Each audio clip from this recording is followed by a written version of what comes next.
विजानाति पूर्वम् यो वै वेदांश्च प्रहिणाति तस्मै तम्हदेवमात्मबुद्धिप्रकाशम् मुमुक्षुर्वै शरणमहं प्रपद्ये। ॐ शान्ति शान्ति शान्तिः। ॐ नमो ब्रह्मादिभ्यो ब्रह्मविद्यासम्प्रदायकर्तृभ्यो वंशर्षिभ्यो महद्भ्यो नमो गुरुभ्यः। सर्वोपप्लवरहितः प्रज्ञानघनः प्रत्यगर्थो ब्रह्मैवाहमस्मि ब्रह्मैवाहमस्मि। ॐ नारायणं पद्मभवं वसिष्ठं शक्तिं च तत्पुत्रपराशरं च व्यासं शुकं गौडपदं महान्तं गोविन्दयोगीन्द्रमथास्य शिष्यं श्रीशङ्कराचार्यमथास्य पद्मपादं च हस्तामलकं च शिष्यं तन्तोटकं वार्तिककारमन्यान्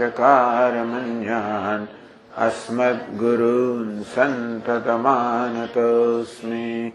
श्रुतिस्मृतिपुराणानाम् आलयं करुणालयं नमामि भगवत्पादं शङ्करं लोकशङ्करं।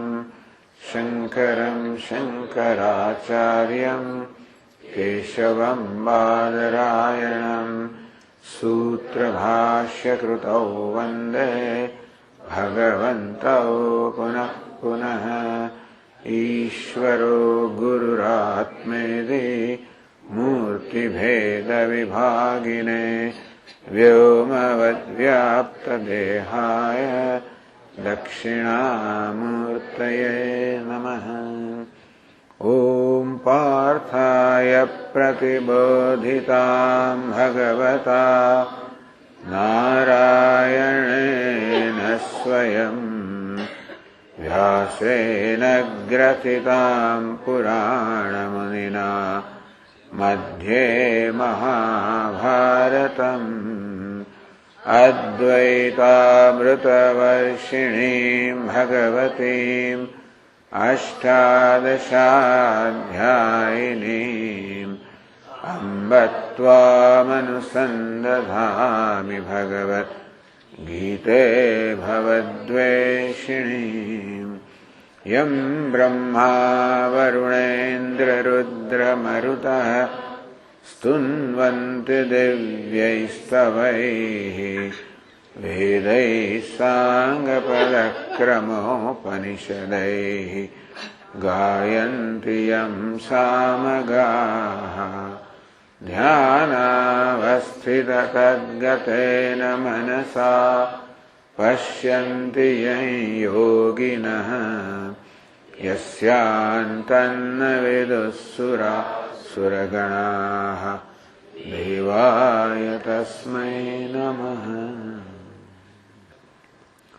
14मा श्लोक थी। अन्नात् भवन्ति भूतानि अन्नात् भवन्ति भूतानि पर्जन्यादन्न संभवः। माइक्रोफोन बदल्યું છે કે બીજું માઇક્રોફોન છે? માઇક્રોફોન જુદું છે. યજ્ઞાत् ભવતિ આ માઇક્રોફોન જુદું છે. ના જોવું જોઈએ. यज्ञः कर्म समुद्भवः यज्ञः कर्म समुद्भवः कर्म ब्रह्मोद्भवं विद्धि कर्म ब्रह्मोद्भवं विद्धि ब्रह्माक्षर समुद्भवम्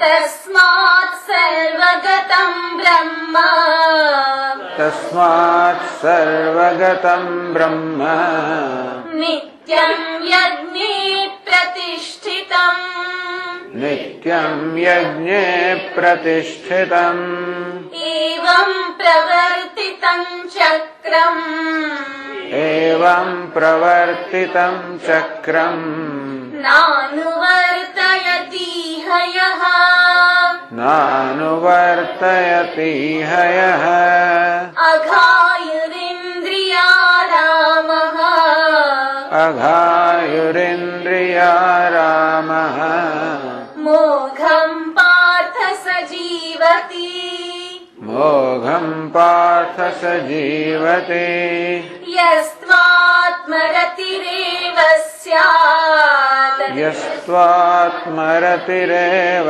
स्यात् आत्मतृप्तश्च मानवः आत्मतृप्तश्च मानवः आत्मन्येव च सन्तुष्टः आत्मन्येव च सन्तुष्टः तस्य कार्यं न विद्यते तस्य कार्यं न विद्यते यस्तु आत्मरतिः एव स्यात् आत्मतृप्तश्च मानवः। ભગવાન કે આ પ્રકારે એવં પ્રવર્તિતમ ચક્રમ, આ પ્રકારે જે કર્મયોગનું ચક્ર પ્રવર્તમાન કરવામાં આવ્યું છે, યજ્ઞનું ચક્ર ભગવાને કેવી રીતે વિશ્વમાં યજ્ઞ ચાલી રહ્યો છે બતાવ્યું. અન્નાદ ભવંતિ ભૂતાની, કેવી રીતે લોકો જયારે યજ્ઞની ભાવથી કર્મ કરે ત્યારે કેવી રીતે વૃષ્ટિ, એમાંથી અન્ન, એમાંથી વળી પ્રાણીઓ, વળી પાછા કર્મ કરે, વળી પાછું સત્કર્મ, પુણ્યકર્મ, વળી પાછી વૃષ્ટિ, આ પ્રકારનું એક ચક્ર છે. હવે મનુષ્ય સિવાયના બીજા બધા જે જીવો છે એ તો આપોઆપ જ સૃષ્ટિની સંવાદિતાને અનુરૂપ વર્તી રહ્યા છે. એના માટે એમનું જીવન તો યજ્ઞ સમાન છે એમ કહી શકાય. એક મનુષ્યને જ ભગવાને સ્વતંત્રતા આપી છે અને એટલા જ માટે આ પ્રકારના માર્ગદર્શનની જરૂર છે. જે સ્વતંત્રતા હોય ત્યાં સ્વતંત્રતાનો સદુપયોગ કરવામાં આવે, જ્યારે જવાબદારીપૂર્વક, ત્યારે સ્વતંત્રતા આપણને આશીર્વાદરૂપ નીવડે. એ સ્વતંત્રતા જો એનો દુરુપયોગ કરવામાં આવે, એ સ્વતંત્રતા આપણને નુકસાન કરનાર નીવડે. સ્વતંત્રતાની વસ્તુ આવી છે. આમ સ્વતંત્રતા બે ધારી તલવાર જેવી છે. હિત કરનારી પણ બને, અહિત કરનારી પણ બને. જો વિવેકપૂર્વક સ્વતંત્રતાનો ઉપયોગ થાય તો હિત કરનાર નીવડે, અને વિવેક વગરનો દુરુપયોગ કરવામાં આવે તો અહિત કરનારી નીવડે. આ મનુષ્ય પોતાનું અહિત કરી શકે છે. મનુષ્ય સિવાયના બીજા જૂથ હિત પણ ના કરી શકે, અહિત પણ ના કરી શકે, જયારે મનુષ્ય હિત પણ કરી શકે, અહિત પણ કરી શકે. અને તેથી કેમ પોતાનું હિત કરવું એ માટેનો ઉપદેશ છે કે કેવી રીતે જગતમાં જે યજ્ઞનું ચક્ર પ્રવર્તમાન છે તેમાં કેવી રીતે આપણે સૂર પુરાવો જોઈએ. તો એમ સૂર પુરાવતા છેવટે તમે તો જગતના આ સંવાદિત ઈશ્વર, આપણે જેને યજ્ઞ, કેનું યજ્ઞ ભગવાનનું જ નામ છે. યજ્ઞ હોય વિષ્ણુ, આમ વિષ્ણુ એટલે કે ઈશ્વર, સર્વવ્યાપક ઈશ્વર. એ સર્વવ્યાપક ઈશ્વરે આ જગતની અંદર આ યજ્ઞ રૂપે, આત્મસ્મરણ રૂપે પ્રવર્તમાન છે. એ સમજ ધારણ કરી રહ્યો છે, એ જગતને ચલાવી રહ્યો છે. અને તેથી ભગવાનની ભક્તિનો એક બહુ સુંદર પ્રકાર આપણને આપવામાં આવ્યો. ભગવાન જાણે કે શ્રી કૃષ્ણ રૂપે છે, આમ આપણા વ્યક્તિગત દેવતા રૂપે ભગવાન છે ના નહીં, પરંતુ ભગવાન ઈશ્વર જેને કહેવાય, જેની વ્યાખ્યા કરવામાં આવી કે જેને કારણે સમગ્ર જગતની પ્રવૃત્તિ છે, તે સર્વ અંતર્યામી છે, જગતમાં સર્વ વ્યાપ્ત છે, એ ઈશ્વર. તો કયો ઈશ્વર વ્યાપ્ત છે? આ યજ્ઞના રૂપમાં, આત્મસમર્પણના રૂપમાં, સત્કર્મના રૂપમાં ઈશ્વર સર્વત્ર વ્યાપ્ત છે. એને કારણે આ જગતનું ચક્ર ચાલી રહ્યું છે. એ ધર્મને કારણે, યજ્ઞને કારણે, આત્મસમર્પણને કારણે. અને તેથી મનુષ્ય પણ પોતાનો એમાં સૂર પુરાવે, એ જ તાલથી, એ જ લયથી પોતાનું જીવન જીવે તો પોતાનું કલ્યાણ કરે. આમ જ્યારે જ્યારે પણ આપણે આત્મસમર્પણની ભાવનાથી, પરોપકારની ભાવનાથી, નિસ્વાર્થ ભાવનાથી એક નાનકડું પણ કર્મ કરીએ તો એ કર્મને યજ્ઞ કહેવાય. તસ્માત સર્વગતમ બ્રહ્મ નિત્યમ યજ્ઞ પ્રતિષ્ઠિતમ. આગળ કહેવામાં આવ્યું કે પરમાત્મા સર્વવ્યાપી છે. જ્યાં પણ યજ્ઞની ભાવના હોય, પ્રતિષ્ઠિત અર્થાત એ ત્યાં હાજર છે, એનો અનુગ્રહ ત્યાં છે. અરે આપણે સતત ઈશ્વરનો અનુગ્રહ મેળવતા જઈએ. કોઈ ઈશ્વર? આ વિશ્વના રૂપમાં રહેલો ઈશ્વર, વિરાટ પુરુષના રૂપમાં રહેલો ઈશ્વર જે છે એનો અનુગ્રહ પ્રાપ્ત કરે. એ તો ધીમે ધીમે ધીમે આપણે સંવાદિત બનતા જઈએ, ટ્યુનઅપ થતા જઈએ, એ સુમેળ આપણો સધાતો જાય, તેની સાથે ધીમે તાલમેલમાં આવતા જઈએ. આ રીતે જીવનને ઈશ્વરમય બનાવવામાં. હમણાંથી ભજન ગાવામાં આવ્યું, રામ સૂર્યને કર્મ રહેમ ના કરે, કૃષ્ણને સ્મરે પણ કર્મ ના કરે. કર્મ એટલે માત્ર કર્મ, નિષ્કામ કર્મ. ટૂંકમાં રહેમ કહો, કારણ કે રહેમ રૂપે રામ રહેલો છે, કે સત્કર્મ રૂપે કે નિષ્કામ કર્મ રૂપે કૃષ્ણ રહેલો છે. આ તો કેવી રીતે સંતો પણ આપણને આવા સરળ શબ્દોમાં કેવો સુંદર બોધ આપે છે. એ કહે છે કે રામ સ્મરણ કરીને રહેમ ના તો સુખ કેમ મળે? સુખનો એક ઉપાય કયો? રહેમ. કૃષ્ણ સ્મરણ કરીને નિષ્કામ કરવું ના કરે તો કેવી જીવનમાં સફળતા મળે? જીવનની સફળતાનો ઉપાય કયો? નિષ્કામ કર્મ. આમ કરવાથી છેવટે મનુષ્યની શું પ્રાપ્ત થાય? જસ્તુ આત્મરીતેવ સ્યાત. કહ્યું તે પ્રમાણે આત્મા જ આનંદ સ્વરૂપ છે. એ આનંદ સ્વરૂપ આત્મા આવિર્ભાવ થતો જ જાય. આત્મરતિ પહેલી કક્ષાનો આવિર્ભાવ છે. રતિ અર્થાત પ્રિય વસ્તુના ચિંતનથી જે આનંદ મળતો એવો આનંદ આપણે અંતરથી પ્રાપ્ત થતો જાય. ધીમે ધીમે ધીમે વધતો જાય. આત્મતુષ્ટિ, પ્રિય વસ્તુને પ્રાપ્ત કરો જે આનંદ થાય એ આપણામાંથી આનંદ આવતો જાય. આત્મતૃપ્તિ, એ પ્રિય વસ્તુને ભોગવવાથી આનંદ આવે એ જ આનંદ આપણામાંથી પ્રાપ્ત થતો જાય. રતિ, તુષ્ટિ, તૃપ્તિ. આ રીતે આનંદની માત્રા વધતી જાય છે. વડે આ જ્ઞાની પુરુષ આનંદમાં પ્રતિષ્ઠિત થાય. તસ્ય કાર્ય ન વિદ્યતે. જીવનમાં જે કરવાનું તો એ સર્વ એને કરી લીધું છે, હવે એને કઈ કરવાનું રહેતું નથી. અર્થાત એને જીવનને સફળ બનાવ્યું છે. કરવાનું રહેતું નથી એટલે એનો અર્થ એ થયો કે કોઈ એને કરવાનું કોઈ દબાણ નથી. જો કર્મ કરવું એક વસ્તુ છે અને દબાણથી કર્મ કરવું બીજી વસ્તુ છે. સામાન્ય માણસ કર્મ કરે છે પણ એક અંદરના દબાણથી કર્મ કરે છે. કયું દબાણ છે? મને પેલું જોઈએ છે, આ નહીં જોઈએ. આ બંને વસ્તુ દબાણ કરનારી છે. શું જોઈએ છે, શું નથી જોઈતું, શું ગમે છે, શું નથી ગમતું. કે આપણે સર્વત્ર ઈશ્વરનું દર્શન થતા નથી. આપણે જે કર્મ કરીએ કેવી રીતે કરતા હોય છે? રાગ અને દ્વેષના દબાણથી પ્રેરણા કરતા હોઈએ છીએ. એનું નામ દબાણ. એટલે આપણે કરવું જ પડે. આપણે ખબર છે કર્મ ના કરીએ તો આ ગુમાવવાનું છે. મને જે લાભ જોઈએ છે લાભ નહીં મળે, મારે જ કર્મ કરીએ છીએ. બાકી આપણે કર્મ ના કરીએ, કશો લાભ મળતો ના હોય તો કર્મ ના કરીએ. તો ઘણી વાર કેમ કર્મ કરીએ? કે ગુમાવવાનું હોય. નહીં ન કરવાથી ગુમાવવાનું હોય. કંઈક ન ગુમાવીએ એટલે ગુમાવવું ન પડે માટે કર્મ કરીએ, લાભ મળે માટે કર્મ કરીએ. આમ દરેક કર્મની પાછળ સામાન્ય આવું પ્રયોજન હોય છે. આ પ્રયોજન, આ ઈચ્છા આ વસ્તુ અંદર એક દબાણ ઉત્પન્ન કરે. એમ કરીને આપણી પાસે કર્મ કરાવે. કાર્ય કરવું જ પડે. આપણા મનમાં આ પ્રકારનું એક દબાણ હોય છે, આવી જાતનો એક આવેગ હોય છે, એવી જાતની કામના હોય છે. એ તો કરવું જ પડે. આ ન કરો તો ન ચાલે. તસ્ય કાર્ય ન વિદ્યતે. આ બધા પ્રકારના આંતરિક દબાણોથી મુક્ત થઈ ગયો. કારણ કે જે અંદર શૂન્યતા છે, જે અંદર શોક છે, વિષાદ છે, તે માણસમાં અત્યંત અજંપ હોય, અંદર અસંતોષ હોય, એ આપણને દબાણ કરવાનો જ છે. જ્યાં સુધી આંતરિક અસંતોષ છે ત્યાં સુધી વિષાદ છે, ત્યાં સુધી મનુષ્યમાં શાંતિ ના અજંપ હોય. એ અજંપો કે અશાંતિ અને કોઈ ને કોઈ પ્રકારની પ્રવૃત્તિમાં જોતરવાનો જ છે. આ પ્રકારની બધા અસંતોષથી, અશાંતિથી, બધા પ્રકારના આંતરિક દબાણથી જે મુક્ત થઈ ગયો, તસ્ય કાર્ય ન વિદ્યતે. હવે એને કરવું જ પડે રહ્યું નથી. બધું બહુ કરે તો એમને માનવું કે જ્ઞાની પુરુષ ન કરે, પરંતુ કોઈ પ્રકારના વ્યક્તિગત સ્વાર્થ, એનું કોઈ સ્વાર્થમાં દબાણ નથી. કોઈ વ્યક્તિગત પ્રયોજનનું દબાણ નથી, કે સિદ્ધ કરવાનું રહેતું નથી, કે મેળવવાનું રહેતું નથી, કે ગુમાવવાનું હોતું નથી. અને સફળ જીવનનું આ પ્રકારે ચિત્રાર્થ સમક્ષ રજૂ કર્યું.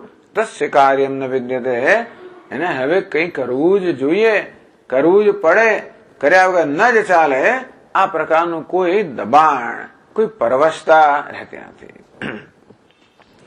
એ જ જ્ઞાની પુરુષનું વર્ણન પછીના શ્લોકમાં કહે છે, 18મા શ્લોકમાં કહે છે. નૈવ તસ્ય કૃતેનાર્થઃ નૈવ તસ્ય કૃતેનાર્થઃ ના કૃતેનેહ કશ્ચન ના કૃતેનેહ કશ્ચન ન ચાસ્ય સર્વભૂતેષુ ન ચાસ્ય સર્વભૂતેષુ કશ્ચિદર્થવ્યપાશ્રયઃ કશ્ચિદર્થવ્યપાશ્રયઃ તસ્ય કાર્યમ ન વિદ્યતે. હવે એને કશું કર્મ કરવાનું કોઈ આંતરિક દબાણ નથી, એનું કઈ ફરજ નથી. જો આપણે ઘણી વાર આ જ પ્રવચનમાં કહી ગયા છે કે જો કોઈ આપણામાં બળજબરી કરતું હોય, આપણને આપણા પર દબાણ કરતું હોય, તો એ બહારનો કોઈ પરિબળ નથી, એ તો અંદરના જ પરિબળ છે. અને કયું પરિબળ? તો કે અંદરનો અસંતોષ. એને કારણે એક પ્રકારનો વિષાદ, એને કારણે શોક, એને કારણે દુઃખ, એને કારણે અશાંતિ, અજંપો, આ વસ્તુ આપણને શાંતિથી ક્યારમાં બેસવા ન દે. જેનું વર્ણન આગળ કરવામાં આવ્યું. કદાચ આપણે બળજબરીથી હાથ પગ વગેરે જકડીને બેસી પણ રહીએ તોય પણ મન તો અનેક પ્રકારના મનો તો કર્યા જ કરવાનું છે. કારણ કે એને અંદર જે દબાણ છે એને કોઈકનું કોઈક વાંચા તો જોઈએ. તો જયારે જીવનની સફળતા કોને કહેવાય? બધા પ્રકારના આંતરિક દબાણથી મુક્ત, બધા પ્રકારના આંતરિક આવેગોથી મુક્ત, જેના અંતઃકરણની અંદર પૂર્ણ શાંતિ છે. ત્યાં આગળના યુદ્ધમાં એકદમ શાંતિ, હવે કોઈ આંતરિક યુદ્ધ નથી. એના મનમાં કોઈ પ્રકારનો સંઘર્ષ નથી. સામાન્ય હમણાં સંઘર્ષ જન્મ્યા કરે વારંવાર, કે સાચું કહું કે ના કહું. તો સાચું કહીશ તો આમ વેઠવું પડશે, આમ ગુમાવવું પડશે. જુઠ્ઠું બોલી દઈશ તો એમાંથી છટકી જઈશ. આમ સાચું બોલવામાં, ક્ષમા કરવામાં, ઉદારતામાં, આ બધામાં ઘણું બધું દુઃખ રહેલું હોય, આપણે એને ટાળતા હોઈએ છીએ. અને એને કારણે ઘણી વાર મૂલ્યનો ભોગ અપાતો હોય છે. આવું કશું કરવાની કોઈ જાણે જરૂર જ નથી. કારણ કે ભગવાન કહે છે નૈવ તસ્ય કૃતેનાર્થઃ ના કૃતેનેહ કશ્ચન. કશું કર્મ કરવાથી વ્યક્તિગત સ્તરે એને હવે કંઈ પ્રાપ્ત કરવાનું નથી. કશું કર્મ ન કરવાથી વ્યક્તિગત સ્તરે ગુમાવવાનું નથી. વ્યક્તિગત સ્તરે એટલે દુનિયાની સેવા માટે ઘણા બધા કર્મ કરે, એ પ્રશ્ન નથી. કર્મ કરવું એ પ્રશ્ન નથી. નૈષ્કર્મનો અર્થ નિષ્ક્રિયતા નથી, કર્મનો અભાવ નથી. નિષ્કર્મ એટલે કર્મની પાછળ બધા પ્રકારના દબાણમાંથી મુક્તિ. એક આગળ શબ્દ આવ્યો નૈષ્કર્મ્ય. ન કર્મણામ અનારંભાત નૈષ્કર્મ્યમ પુરુષ અશ્નુતે. હે અર્જુન, કર્મ ન કરવાથી મનુષ્ય નૈષ્કર્મ્યને પ્રાપ્ત કરતો નથી. અર્જુન એમ કે કર્મ ન કરીએ એટલે આપણે નૈષ્કર્મ્ય સિદ્ધિ કરી, તો કે નહીં. નૈષ્કર્મ્ય એટલે બધા પ્રકારના આંતરિક અસંતોષ કે દબાણમાંથી મુક્તિ. નહીં તસ્ય કૃતેના અર્થ. આપણે કર્મ શા માટે કરીએ છીએ? કંઈક સંતોષ મેળવવા માટે, સફળતા મેળવવા માટે, અહંકારને સંતોષવા માટે, આપણી લાગણીઓને સંતોષવા માટે, આપણી ઇન્દ્રિયોની ઝંખનાઓ તૃપ્ત કરવા માટે, કોઈનું પ્રયોજન સિદ્ધ કરવા માટે. અને કોઈ પ્રયોજન રહ્યું જ નથી, એ કોઈ સિદ્ધ કરવાનું જ નથી. કે જે સિદ્ધ કરવાનું થઈ, શું સિદ્ધ કરવાનું છે? આત્મસંતોષ. બધા પ્રકારના ગઈકાલે વાત કરતી વખતે કે આપણે કોઈ વસ્તુને ઈચ્છીએ છીએ, એ વસ્તુ માટે નહીં, આત્મનસ્તુ કામાય સર્વમ પ્રિયમ ભવતી. કશી વસ્તુ પ્રિય છે એનું કારણ વસ્તુ નથી. એ આપણે સંતોષ આવે એ સંતોષ પ્રિય છે માટે વસ્તુ પ્રિય બને છે. એ વસ્તુ સંતોષ આપતી બંધ થઈ ગઈ એ વસ્તુ પણ પ્રિય રહેતી નથી. પણ જેને આત્મસંતોષ પ્રાપ્ત થયો પોતાનામાંથી એને હવે કોઈ જગ્યાએ કોઈ નચાસ્ય સર્વભૂતેષુ કશ્ચિદ અર્થ વ્યપાશ્રય. ભગવાન કહે છે કે હવે પોતાના સુખ માટે સંતોષ માટે એ કશા પર આધારિત નથી, કારણ કે એને પોતાનામાંથી સુખ સંતોષ પ્રાપ્ત કર્યો છે. હજુ જયારે જયારે ગીતામાં આ પ્રકારનું વર્ણન આવે, જરૂર જ્ઞાની પુરુષનું વર્ણન આવે, અપૂર્ણ પુરુષનું વર્ણન આવે, સ્થિત પ્રજ્ઞનું વર્ણન આવે, ભક્તનું વર્ણન આવે, ગુણાતીતનું વર્ણન આવે, સંન્યાસનું વર્ણન આવે, એમના બીજા કોઈનું વર્ણન થયું, આપણું વર્ણન થઈ રહ્યું છે. કઈ રીતે? કે આપણે સ્વભાવ સ્વરૂપથી આવા જ છીએ. ટૂંકમાં આ પ્રકારે બનવાની તક કે સ્વતંત્રતા કે સંભાવના દરેકમાં છે. એટલે કે આ જાણે કે આપણું ચિત્ર, એક આદર્શ આપણે કેવો છે એ ચિત્ર દોરાઈ રહ્યું છે. આ ચિત્ર આપણી સમક્ષ રજૂ કરવાનું એક જ પ્રયોજન છે કે આપણે આમ કરી શકીએ એમ છે. આ માટે મનુષ્ય જીવન મળેલું છે. આ પ્રકારની સંભાવના કે શક્યતા આપણા જીવનમાં છે અને આ કરી શકીએ એમ છે. ઉપાય બહુ સરળ છે. કયો ઉપાય છે? એક જ ઉપાય, નિષ્કામ કર્મ, સેવાની ભાવના, આ રાગ દ્વેષના સમર્પણની ભાવના, અહંકારના સમર્પણની ભાવના. ન ચાસ્ય સર્વભૂતેષુ કશ્ચિદ અર્થ વ્યપાશ્રય.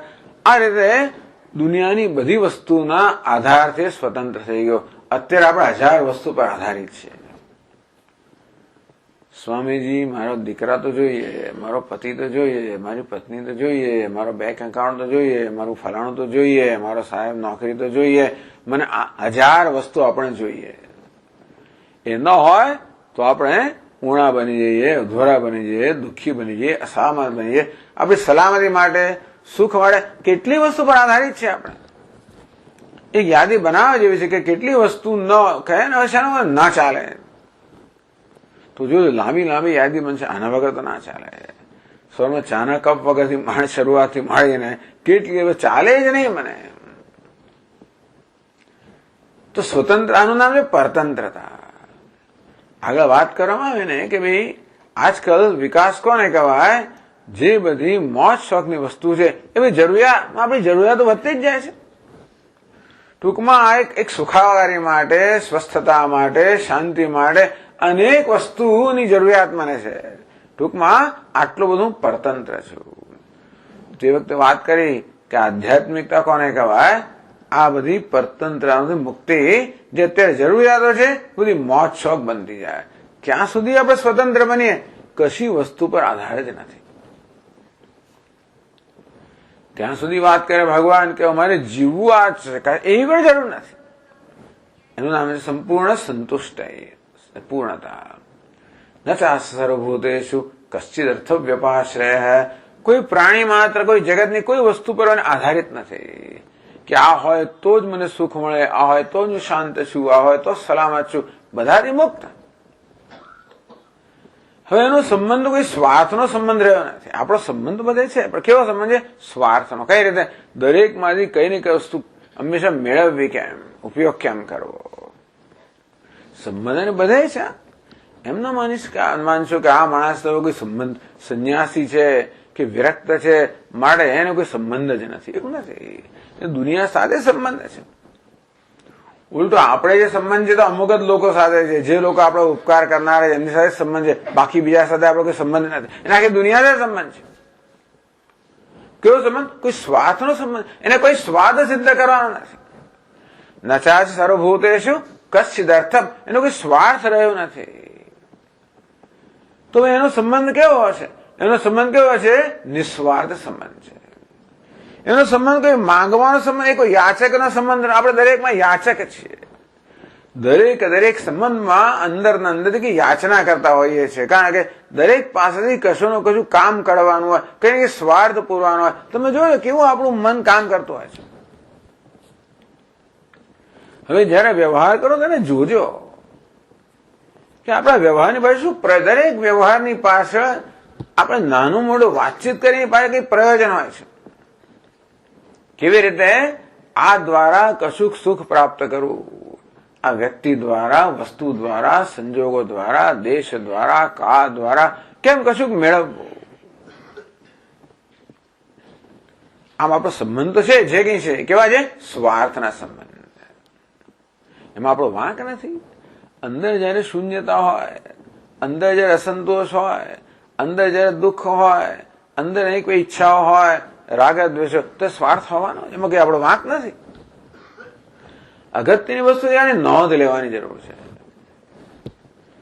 આપણે આપણા મનને જાણતા નથી, સમજતા નથી, આપણી જાતને સમજતા નથી. આ ભગવદ્ ગીતા છે, વેદાંત શાસ્ત્ર આપણા તરફ આપણું ધ્યાન દોરે. બીજી બધી જગ્યાએ આપણે કથા સાંભળે તો ધ્યાન કૃષ્ણમાં હોય, રામમાં હોય, એટલે આપણે અકબંધ રહી જતા હોઈએ છીએ. પણ અહીંયા તો આ જરા થોડું અગવડ ભર્યું છે.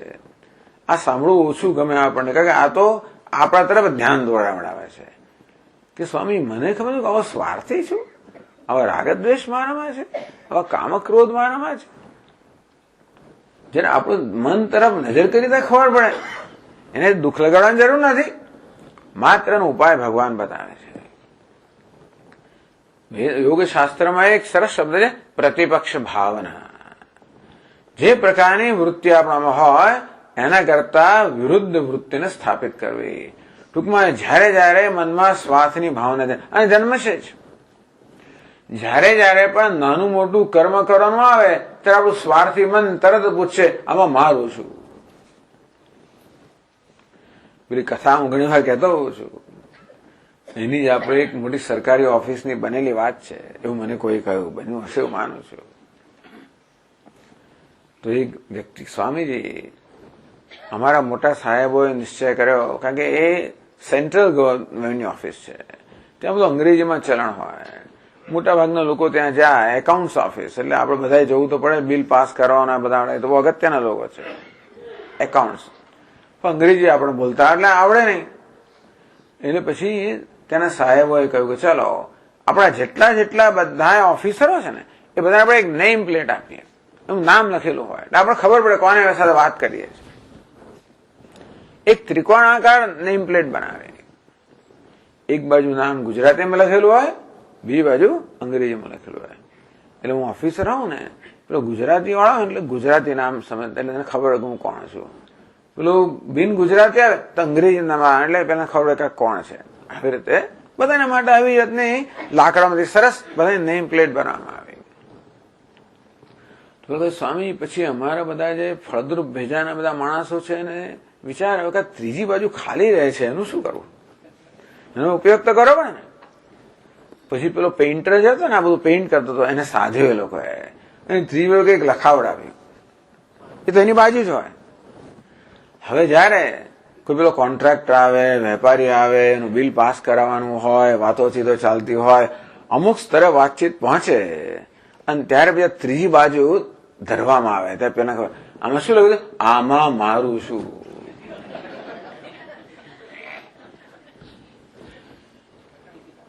તો આપણું આ મન આવું છે. દરેક પરિસ્થિતિમાં પૂછતું આમાં મારું શું, આમાં મને શું મળશે. આપણો ક્યારે લાભ વગર રોટીએ જ નહીં. આ પ્રકારની આપણી વૃત્તિ છે. ભગવાન કર્મયોગ કર્મવાળા આટલો ભાર કેમ દે છે ખબર છે?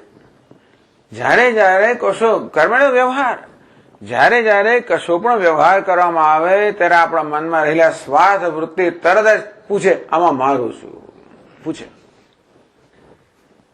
તો નોંધ લેશો તો ખબર પડશે, ભાઈ ખબર નહીં પડે, કારણ કે આપણે એમાંથી ટેવાઈ ગયા છે ને કે સમજ પડતી પણ નથી. પણ નોંધ લેશો તો ખબર પડશે કે આપણું મન કેવી સૂક્ષ્મતાથી, કેવી ચાલાકીથી પોતાની બધી વસ્તુઓ આપણી પાસે કરાવતો હોય છે. તો કર્મ કરવાનું આવે કે ત્યારે તો કંઈક કર્મ કરવાનું આવે ત્યારે કશોક પરિશ્રમ કરવો પડે કે આપણે કઈ મફત પરિશ્રમ કરવાના છે. તો એના માટે આપણે કંઈક વળતર તો ઈચ્છીએ જ ને. આમ દરેક કર્મની પાછળ આપણે વ્યક્તિગત વળતર ઈચ્છતા હોઈએ છીએ. ના સ્વામી હું તો કઈ નથી ઈચ્છતી. જો આમાં બધા મહેમાનો આવ્યા, જો કેવી બધી રસોઈ બને, મેં તો ખવડાવ્યું. તો પછીથી ફરિયાદ થાય, સ્વામીજી આટલા બધા લોકો જમીન ગયા, એક જણાએ કહ્યું નહીં કે જરા કે રસોઈ સારી બને, કોઈ કઈક જરાય બોલાય પણ નહીં. ઓકે, આમ જયારે જયારે મનમાં નિરાશા જન્મે ત્યારે સમજવું કંઈક પ્રકારના વળતરની અપેક્ષા હતી. આપણને તે વખતે ખબર ના પડે. ખબર ક્યારે પડે? આ નિરાશામાંથી ખબર પડે. નિરાશ થઈ જઈએ. કંઈક અપેક્ષા છે. અમુક રીતે મારી તો વર્તવું જોઈએ, અમુક રીતે બોલવું જોઈએ, અમુક રીતે કદર કરવી જોઈએ, અમુક રીતે મને માન મળવું જોઈએ, અથવા તો અમુક પ્રકારનું કઈ ધનો લાભ થવો જોઈએ, કે મને પ્રમોશન મળવું જોઈએ, મને કઈ આવક મળે. 1000 જાતની વસ્તુ માનીશતો હોય છે. જ્યાં અને આપણે સામુદાયિક ઈચ્છાઓનો વશ થઈને જ કામ કરતા હોય છે. આનું નામ ગુલામી, આનું નામ બંધન, આનું નામ સંસાર. આ ઉપદેશ દ્વારા ભગવાન આપણને સંસાર મુક્ત કરવા માંગે કે જયારે જયારે માનવ સ્વાર્થની ભાવના જન્મે ત્યારે પ્રતિપક્ષ ભાવના કે ભાઈ આમાં મારું શું નહીં, આમાં હું શું કરી શકું, આ દ્વારા હું શું મેળવું એમ નહીં, આ દ્વારા હું શું કરી શકું, હું કેમ ઉપયોગી બનવું, આનો ઉપયોગ કેમ કરો એમ નહીં, હું કેમ ઉપયોગી બની શકું. આ એક જ મંત્ર, હું ઉપયોગી કેવી રીતે બનું. આપણા છોકરાઓને શીખવીને એક મૂલ્ય, તો આ મૂલ્ય શીખવાડો કે તમે જીવનમાં એક મૂલ્ય રાખો, ઉપયોગી બનવાનું. તમને ભણાવ્યા ગણાવ્યા બધું તમને આપવામાં આવ્યું છે, એ તમારો હક છે. આ મેળવ્યા પછી શું કરવાનું તમારે? એનો ઉપયોગ કેમ કરવાનો? માત્ર પેલું પેટ ભરવા માટે નહીં, આત્મમ ભરે ભગવાન આપણને જે આપ્યો લાભ એ લઈને આપણું પેટ ભરવા માટે નથી. શેના માટે છે? આપણે કેવી રીતે ઉપયોગી બનીએ. છોકરાની વાત આપણાથી શરૂઆત કરતો છોકરા બનશે, જુએ કે મા બાપ શું કરે તો છોકરા બીજું શું કરવાના છે. પણ બસ આટલો બહુ સહેલો નિયમ છે અને આ વસ્તુ દરેક ક્ષણે આપણે કરી શકીએ. આ એક જ મંત્ર, હું ઉપયોગી કેમ બનું, દરેક પરિસ્થિતિમાં ઉપયોગી કેમ બનો, કન્ટ્રીબ્યુટર કેમ બનો, પ્રદાતા કેમ બનો, આપનાર કેમ બનો. હું મારી જાતમાં પરિવર્તન લાવવા માંગુ છું. માગનાર માંથી આપનાર, યાચક માંથી દાતા. અને આપવાનું એટલે તમારે કઈ પૈસા આપવાની જરૂર નથી. અમને નથી કહેતો આપવું એટલે આપણી એક લાગણી આપો, સદભાવના આપો કે ચાલો ભાઈ આ રીતે જે કોઈ સાથે હું સંપર્કમાં આવું, કઈક રીતે એના પ્રત્યે મને એક સારી લાગણી જન્મે, સદભાવ જન્મે, એનું ભલું ઈચ્છું.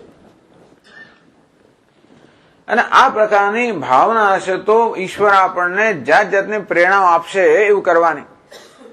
નાની નાની વસ્તુ દ્વારા લોકો કરતા હોય છે. ઘરે બેસીને ઘણું કામ કરતા હોય છે, બહાર જઈને કરતા હોય છે. કેટલા આ દુનિયા ચાલે છે એનું કારણ એ છે કે હજી કેટલા બધા પરગજુ લોકો છે જે કઈ ને કઈ પ્રકારની સેવાઓ કરતા હોય છે. એ બંધ થઈ જાય તો આ જગત ચાલે નહીં. એમના માનતા કે આ બધા નેતાઓ જગત આપણે દુનિયા દેશને ચલાવે છે, એ એમના છતાં, not because of them, in spite of them, અંગ્રેજીમાં એવું કહે, એમને કારણે નહીં, એ હોવા છતાં પણ ચાલે છે. બધા લોકોના આશય હિન્દુસ્તાન ચાલે છે કે ઈશ્વર ચલાવતો છે. કયો ઈશ્વર? કયા? તસ્માત સર્વગતમ બ્રહ્મ નિત્યમ યજ્ઞે પ્રતિષ્ઠિતમ. કયો ઈશ્વર? તો કે જ્યાં યજ્ઞ છે, જ્યાં કંઈક સમર્પણની ભાવના છે, કંઈક સેવાની કંઈક ભાવના છે, એ રૂપમાં રહેલો ઈશ્વર આ તંત્ર ચલાવે છે. એ તો સારો. આપણે આપણા જીવનની વાત કરીએ તો કેવી રીતે આપણે જીવનમાં ઉન્નતિ, કેવી રીતે સુખી રહી શકીએ. મેં કહ્યું પ્રમાણે આ કરવા દ્વારા આપણે બીજા પર ઉપકાર નથી કરતા. એક પણ નાનકડું આ પ્રકાર નિસ્વાર્થ કરેલું કર્મ એક આપણને સંતોષ જન્માવે છે, આપણા વિશે ગૌરવ જન્માવે છે કે હું કંઈ કરી શકું છું, હું પણ આપી શકું છું. આમ એક ક્ષણ પણ યાચકતા મુક્ત થઈએ અને દાતા બની એક ક્ષણ માટે તો આપણે એક આત્મ ગૌરવ જન્મે, આત્મ સંતોષ જન્મે. દુઃખ એનું જ છે, કોઈ આત્મ ગૌરવ નથી. આપણા વિશે આપણે કોઈ સન્માન નથી, આદર નથી. આખો દર ભીખ માગ્યા કરીએ છીએ, આદર નહીં. દુનિયા બધે માગ્યા જ કરીએ છીએ અને દુઃખી થઈએ છીએ. કારણ દુનિયા કે અહીંયા કશું કોઈ એમને મફત આપતું નથી. કોઈ આપે તો એની શરતે આપે, એ મને આપે માન તો મારી પાસે એટલું જ માગે પાછું. એટલે એ તો બહુ ખોટો સોદો છે. જે વસ્તુ અંદરથી મેળવે આપણે બહારથી માગ્યા જ કરીએ તો કોઈ દિવસ સુખી થવાના નથી જીવનમાં. મેં કહ્યું એટલે આપણા બધા માનસિક પ્રશ્નો ઉકેલ એક જ ઉકેલ છે. કેવી રીતે આપણા માનસમાં પરિવર્તન લાવવું અને યાચકમાંથી કેવી રીતે દાતા બનવું, ઉપયોગ કરનારમાંથી ઉપયોગી બનવું. આ એક સરળ ઉપાય છે. બધા પ્રકારના ડિપ્રેશન, બધી વસ્તુ જતી રહેશે. આ એક જ દવા છે. બાકી તો કકડાટ કર પેલા મારા માટે આમ ના કર્યું ને પેલા પેલું ના કર્યું ને આ ચાલ્યા જ કરે છે. જયારે જુઓ ત્યારે આની પેલા આમ ના કર્યું, પેલા પેલું ના કર્યું અને પેલા આમ કર્યું. છોડ બીજા બાપા એટલે કે નચા સર્વભૂતેષુ કશ્ચિદ અર્થ વ્યપાશ્રય. આ માણસ કશા પર આધારિત નથી. એટલા માટે ગમે તે વસ્તુ હોય તો પણ કેવી રીતે એના મનની સ્વસ્થતામાં કોઈ ફેર નથી પડતો. શીતોષ્ણ સુખ દુઃખેષુ તથા માનાપમાનયો. શીત ઉષ્ણ સુખ દુઃખ માન અપમાન લાભ હાનિ જે કોઈ સંજોગો હોય, કારણ કે એ આત્મનિષ્ઠ છે, આત્મસંતોષમાં નિષ્ઠ છે. એણે આ પ્રકારે જીવન જીવવા દ્વારા પોતાના સંતોષનો આવિર્ભાવ કર્યો છે, એમાં પ્રતિષ્ઠિત થયો છે. એટલે ભગવાન કહે છે એ કે કરે તો ભલે, એને માટે કઈ દબાણ નથી, ના કરે તો એ ભલે. પણ સ્વામી આવા લોકો બસ કશું કરે નહીં, બેસી રહે. એટલે બેસી રહે તો આખી દુનિયા પર ઉપકાર કરે. એના હોવા માત્ર દુનિયા પર ઉપકાર છે. એ કદાચ બહારથી કશું ના કરે પણ અંદરથી એક સામાન્ય વિચાર કરે, સર્વે ભવંતુ સુખી, તો પણ લોકો સુખ પહોંચાડવાનું. સુખમાં એ જે સ્તરે કામ કરે છે એ વસ્તુ જુદી જ છે. એટલે કદાચ બહારથી આપણે ભૌતિક સ્તરે કામ કરનાર ન પણ દેખાય. કેટલા યોગીઓ, કેટલા મહાપુરુષો ક્યાંય ગુફામાં બેઠેલા હશે. લોકો એમ સ્વાર્થી, એવું નથી.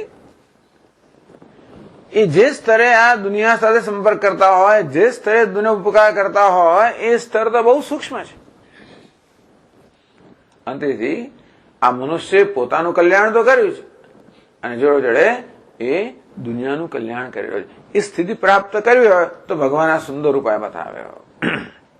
એટલે પછીના શ્લોકમાં અર્જુનને કહે છે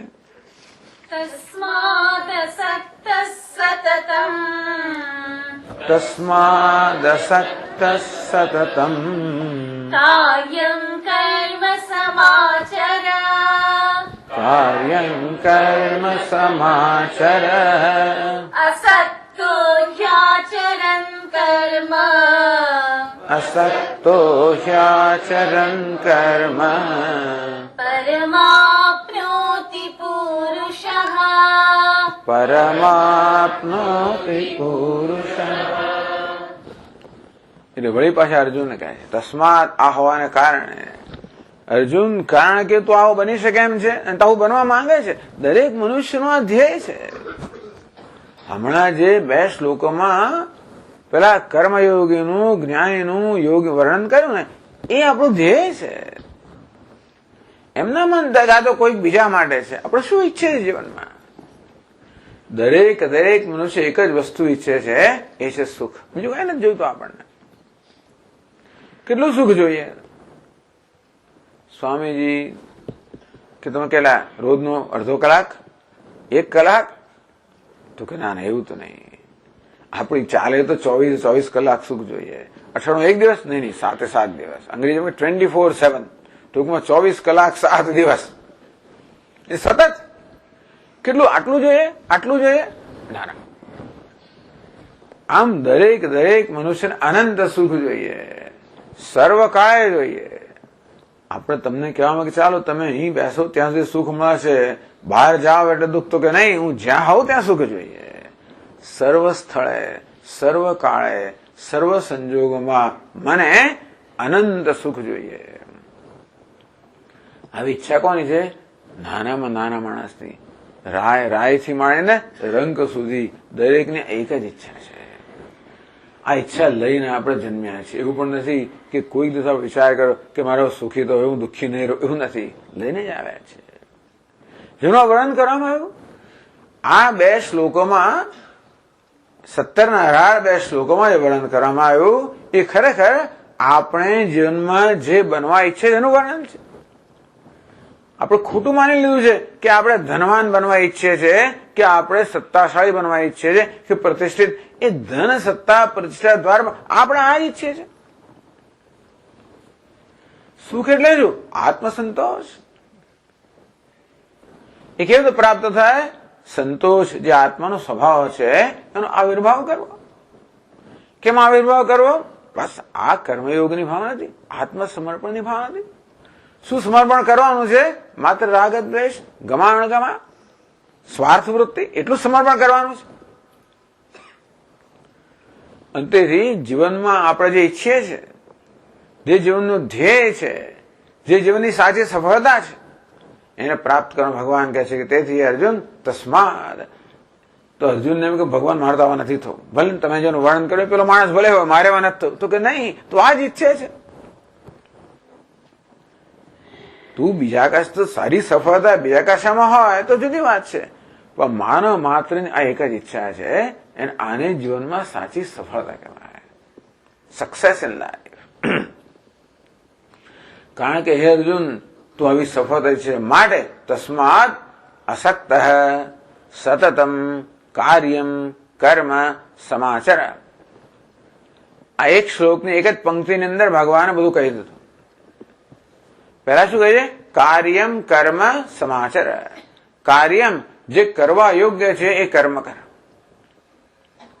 કર્મ એટલે શું? કર્તવ્ય કર્મ. દરેક દરેક સંજોગોની અંદર જે કરવાની આપણી ફરજ છે, જે કરવા યોગ્ય છે. આગળ વાત કરવામાં આવે ને કે આપણે જુદા જુદા સંજોગોમાં જુદા વેશ ભજવતા હોઈએ છીએ. એક જ વ્યક્તિ અનેક વેશ ભજવે. એક જ સ્ત્રી હોય, ક્યારેક માતા હોય, પત્ની હોય, દીકરી હોય, મિત્ર હોય, સાહેબ હોય, ક્યારેક નોકર હોય, ગમે તે હોય. એ પુરુષ પણ આ રીતે અનેક પ્રકારના વેશ ભજવવાના આપણા હોય છે. આમ દરેક દરેક સંજોગો આપણી પાસેથી અમુક પ્રકારના પ્રતિભાવની અપેક્ષા રાખે છે. આ સંજોગોમાં આ વક્તા છું, અમુક પ્રકારની અપેક્ષા છે કે વક્તાએ કેવી રીતે વર્તવું જોઈએ, કેવી રીતે યોગ્ય રીતે છે તે વર્તવું જોઈએ. આ શ્રોતા પાસે અપેક્ષા છે કે શ્રોતા એટલે કેવા હોવા જોઈએ. પહેલા કહ્યું કે ચાલો તમારો મોબાઈલ બંધ કરો, છે પહેલી અપેક્ષા થઈ. સમયસર આવો, બીજી અપેક્ષા થઈ. આવીને બેસો, પાછળ જગ્યા ત્રીજા, આવી જાત જાતની અપેક્ષાઓ થઈ. ચાલો એ ટૂંકમાં કહેવાનો ભાવ એ છે કે દરેક દરેક પરિસ્થિતિમાં દરેક દરેક મનુષ્ય પાસેથી અપેક્ષા હોય કે કયું વર્તન યોગ્ય છે, કયું વર્તન મને છાજે છે. આ મનુષ્ય રૂપમાં મારા ગૌરવને છાજે એવું કયું વર્તન છે? આમ પ્રામાણિકતા મનુષ્યના ગૌરવને છાજે એવું, અપ્રામાણિકતા નહીં. જયારે આપણે શાસ્ત્ર કે સત્યમ વદ, સત્ય બનો થઈ થયો કે ભાઈ સત્ય એ તારા ગૌરવને છાજે એવું વર્તન છે, અસત્ય નહીં. અમાનિત્વમ, અદંભિત્વમ, અહિંસા, શાંતિ, ભગવાનના 13મા અધ્યાયમાં પેલા 20 મૂલ્યો આપે છે. અમાનિત્વ એટલે નમ્રતા. હે અર્જુન, માનવ તરીકે નમ્રતા એ તને છાજે એવું વર્તન છે, તારી નમ્રતાની અપેક્ષા છે. અદંભિત્વમ, દંભનો અભાવ, પ્રામાણિકતાની અપેક્ષા છે. અહિંસા, હિંસાનો અભાવ, તારી પાસેથી અહિંસાની, ક્ષમાની અપેક્ષા છે, કરુણાની અપેક્ષા છે. શાંતિ, ક્ષમાની અપેક્ષા છે. તું બીજાનો બદલો લેવા, તું બીજાનો બદલો લે, આક્રમણ કરે, પ્રતિકાર કરે નહીં, ક્ષમા કરે, ઉદારતાની અપેક્ષા છે. આદિમમ, નિષ્કપટતાની, સરળતાની અપેક્ષા છે. આમ આ મૂલ્યો દ્વારા આપણને બોધ આપવામાં આવે કયા પ્રકારના વર્તનની અપેક્ષા છે. એ બધું અઘરું છે, છતાં એ પ્રકારે વર્તવાનો પ્રયત્ન કરો. અનમ કાર્યમ કર્મ.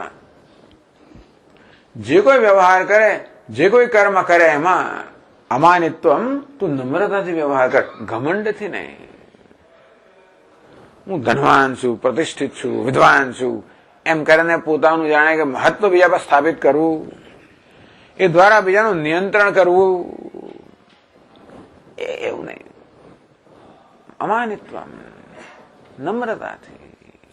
એ નમ્રતા ક્યારે આવે? જયારે વિચાર કરીએ કે જે કઈ સિદ્ધિઓ મારી પાસે છે મારી પાસે સત્તા છે, પ્રતિષ્ઠા છે, પ્રભાવ છે, વિદ્વત્તા છે, બહુ સરસ. એનું શું કરવાનું? એ અંદર આપનાર બનો, લેનાર નહીં. જયારે હું બીજાના ઉપર પ્રભાવ પાડવા ઈચ્છું, બીજાનું નિયંત્રણ કરવા ઈચ્છું, એનો અર્થ એ કે બીજા પાસેથી કંઈક કોઈને લાભ લેવા ઈચ્છું છું. નહીં, અમાનિત્વ કોને કહેવાય? કે કેવી રીતે આ તો હું ભગવાનની કૃપા મારા પાસે કે આ બધી સિદ્ધિઓ મને પ્રાપ્ત થઈ છે, બીજા પાસે ન હોય, મારી પાસે છે, એ તો ભગવાનની મહાન કૃપા છે. માટે હું ભગવાનનો સેવક બનીને કેવી રીતે આ રૂપમાં ભગવાનની સેવા કેમ કરી શકું? આમ નમ્રતા, દંભનું રાહિત્ય, ખોટો દેખાવ કરવો, પોતાના દમ વેડે બણગા ફૂંકવા, મેં આમ કર્યું, મેં પેલું કર્યું, મેં ફલાણ. છોડ, તું વળી કરનારો કોણ છે? અર્જુન એમ કે મેં આ યુદ્ધ લડ્યો, હું યુદ્ધ જીત્યો. 18 દિવસનું યુદ્ધ હતું ને મહાભારતનું. અર્જુન વિજેતા હતો ને. છેલ્લા દિવસે જયારે રથ એમનો પહોંચ્યો, ક્યાં પહોંચ્યો? જેમની શિબિર હશે ત્યાં આગળ પડાવ હશે. તો રોજ તો ભગવાન પહેલા ઉઠે, રથમાંથી ઉતરે, દરવાજો ખોલે, અર્જુન સાહેબ છે, નીચે ઉતરે. એવું ને, ડ્રાઈવર પહેલા ઉતરે ને, દરવાજો ખોલે, ભાઈ સાહેબ ઉતરે, એવું છે. ભગવાન એવું કરતા હશે, હું માનું છું, વર્ણન છે કે નહીં ખબર, એવું કરતા હશે કે ભગવાન કેવા છે, જે વેશ લીધો એ વેશ બરોબર ભજવવો. ડ્રાઈવર એટલે ડ્રાઈવર, નોકર. આપણે સાર્થિક શબ્દ કે પછી ખરેખર નોકર. ભગવાન શું નોકર બન્યા? કોણ? અર્જુનના નોકર બન્યા. ભૂલ ગયે ઠકોરાય, પોતાની ઠકોરાય એવું ભૂલી ગયા, છોડી દીધો.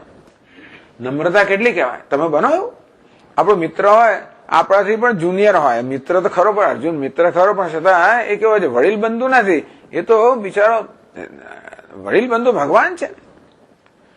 છતાંય પણ અર્જુન ભગવાને કહી શકે કે ભગવાન મારા સારથી બનશો, આપણે તો એક લગાવી દે, તું મને નોકર બનાવ ને, તું વળી કોણ છે?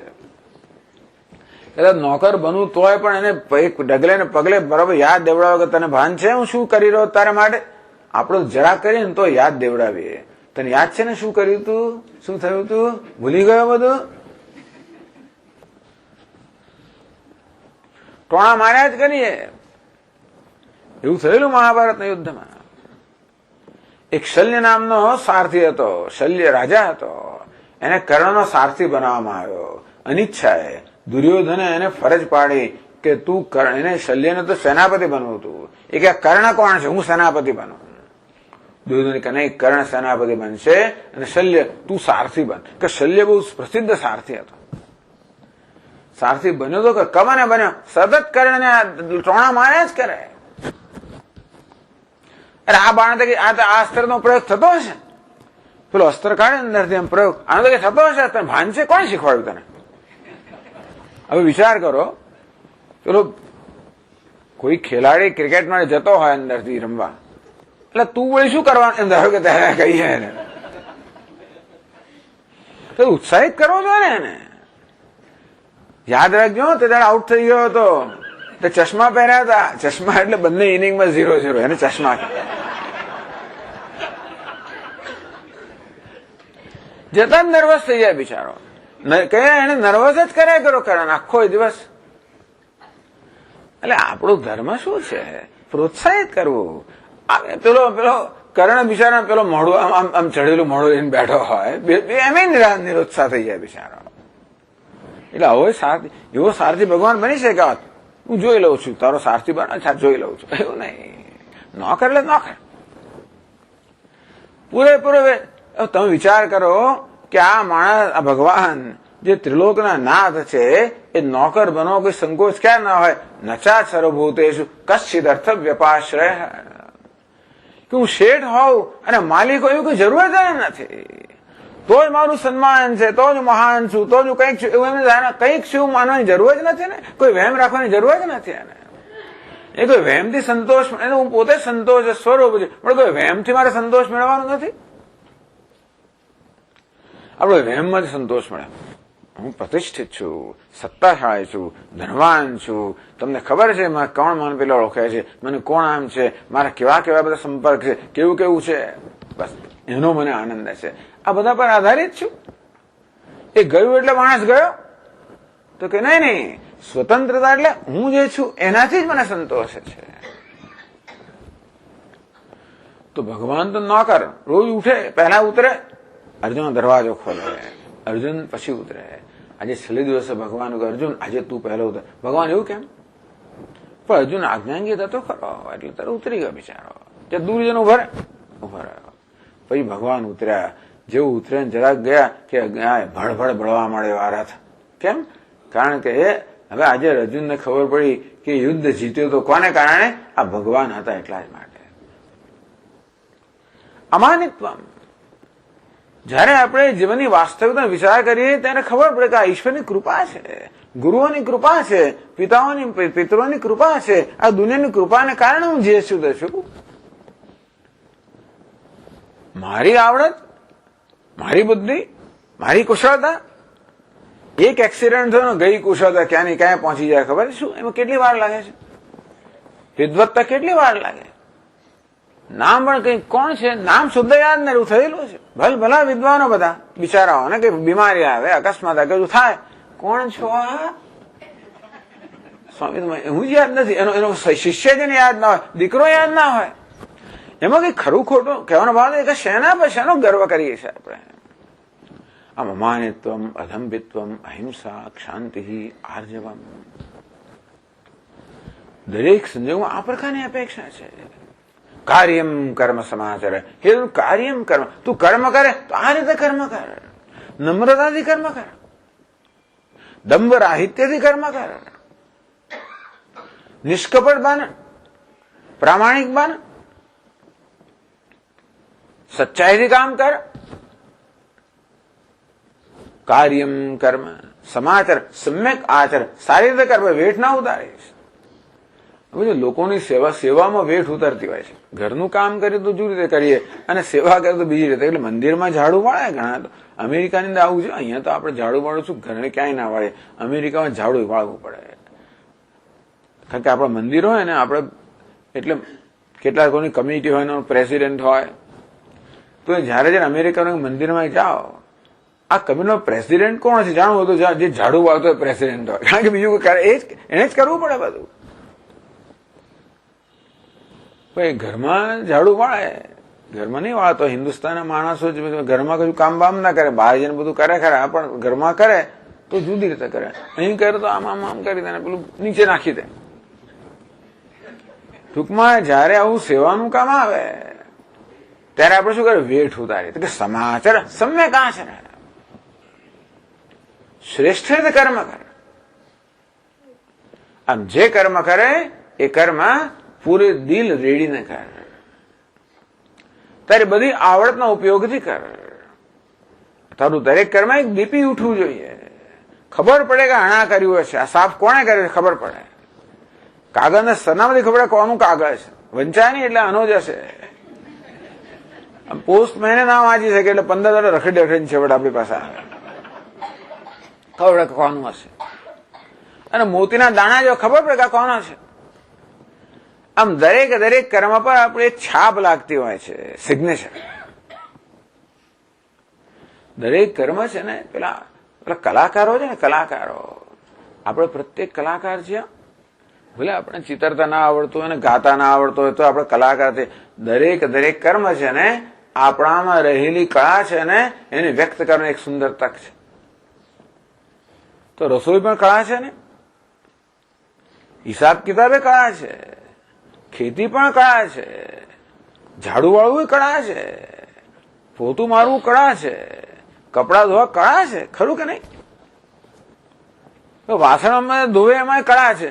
નળ ખુલ્લી રાખ્યો, કેટલું પાણી બગાડે, શું કરે, બધી ટૂંકમાં એવી બધી ઇનસેન્સિટિવિટી, કેટલી જડતા છે મગજની અંદર, ખબર પણ નથી પડતી. કામ કરીને કેટલું આપણે વેડફીએ છીએ, કેટલો વ્યય કરે, કયું ધ્યાનમાં આવતું નથી. મગજ તો આપણું ક્યાંનું ક્યાંય હોય છે.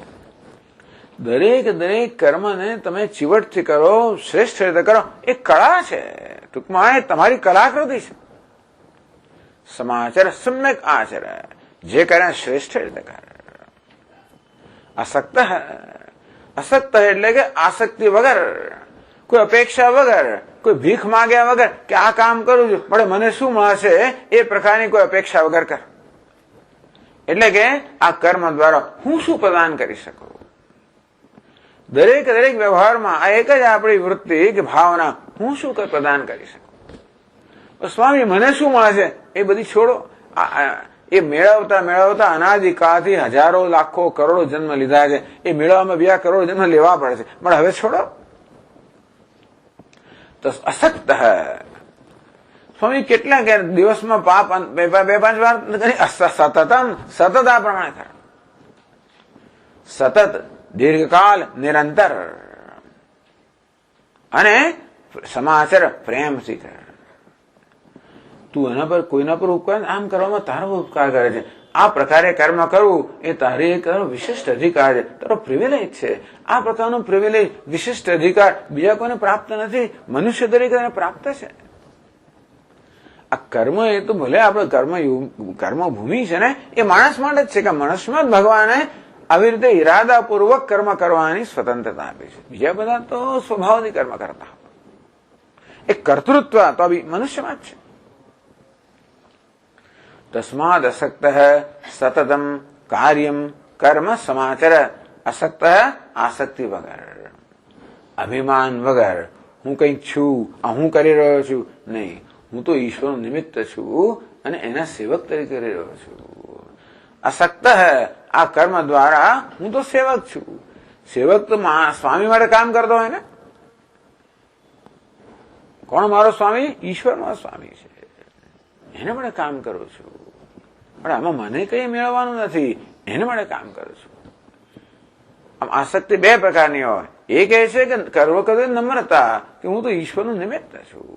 બીજી આસક્તિનો અભાવ એટલે કે આ દ્વારા મારે વ્યક્તિગત કાંઈ જોઈતું નથી, મારે કોઈ ભીખ નથી માંગવી.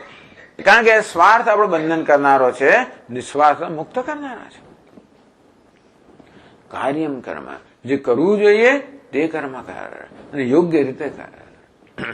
પુત્ર છું એ સ્થાને દીપાવ, પુત્રી છું એ સ્થાને દીપાવ, પિતા છે એ સ્થાને દીપાવ. જે વખતે જે સ્થાન તારું હોય એને તું દીપાવ. સમાચાર અસક્તો હ્યાચરણ કર્મ પરમાપ્નોતિ પુરુષ. ક્યાં સુધી આ લઈ જાય આપણને? ભગવાન કહે છે કારણ કે અસક્ત હસન, આ પ્રકારે આસક્તિ વગર જે કરવું જોઈએ તે પ્રકારે જે કરવાનું છે, જેવી રીતે કરવાનું છે એ પ્રકારે ભક્તિભાવથી કર્મ કરતા કરતા, આનું નામ ઈશ્વરની સેવા. આ ભગવાનની સેવા આનું નામ થયું. જે કરવાનું છે કરીએ, મૂલ્યનિષ્ઠ જીવન જીવીએ, સદભાવના રાખીએ, નિસ્વાર્થતા રાખીએ, બસ ભગવાનની સેવા થઈ ગઈ.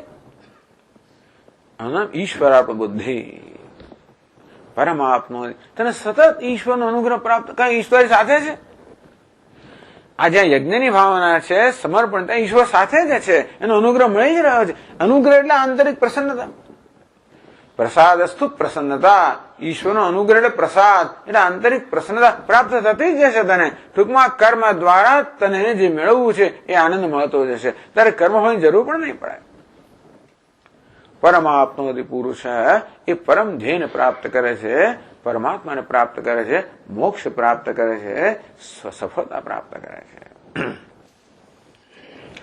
આ પ્રકારે આ શ્લોકોમાં ભગવાને અર્જુનને ઉપદેશ કર્યો, તું કર્મ કર.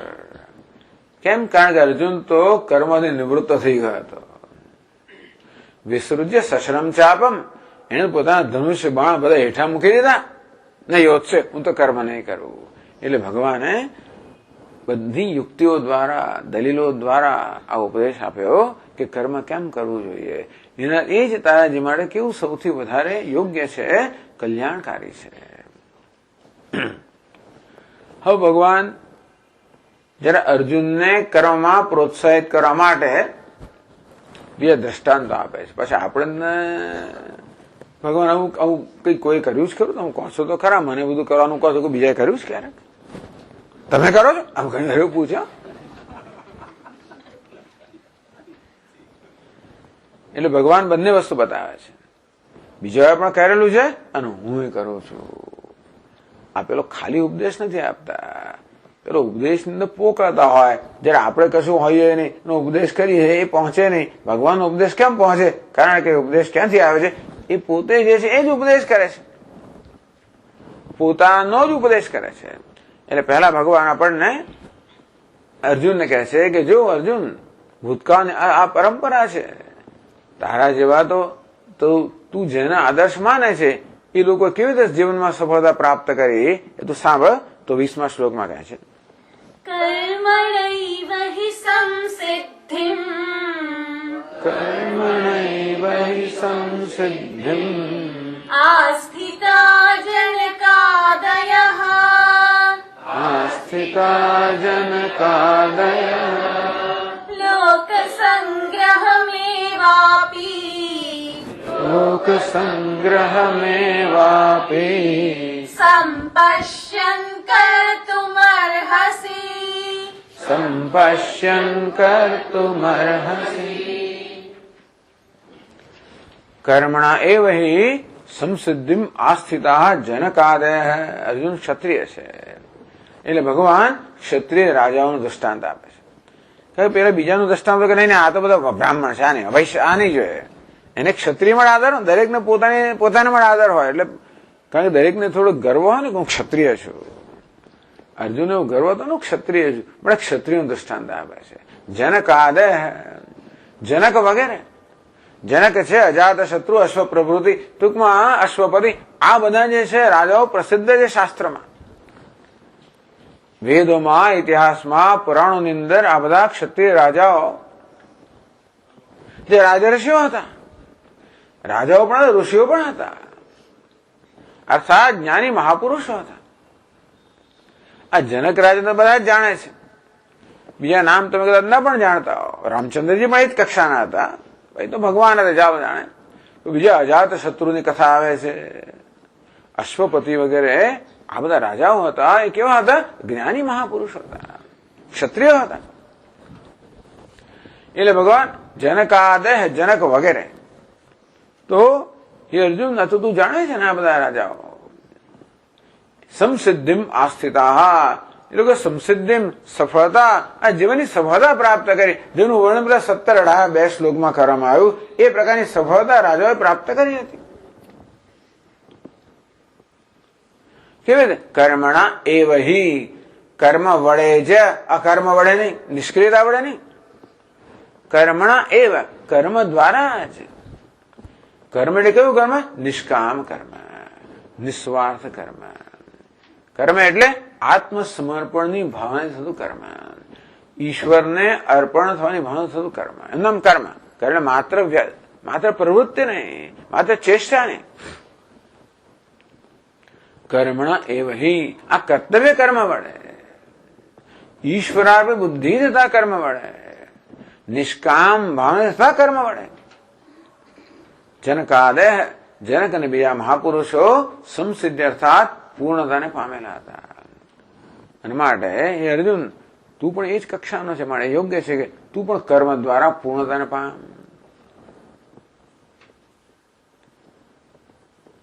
પણ ભગવાન એ જનક રાજાને કર્મની જરૂર શું પડી ભાઈ? ચલો કર્મ દ્વારા તો એ પૂર્ણતાને પાપો, પછી એ કર્મ ચાલુ રાખ્યું પાછું. આ જનક રાજાના કિસ્સામાં તો ચાલો જનક રાજા તો જાણીતા છે કે એ તો જ્ઞાની હતા, ત્યાં સુધી કે સુખદેવજીને એમના પિતા વેદવ્યાસે જનક રાજા પાસે મોકલેલા ઉપદેશ માટે.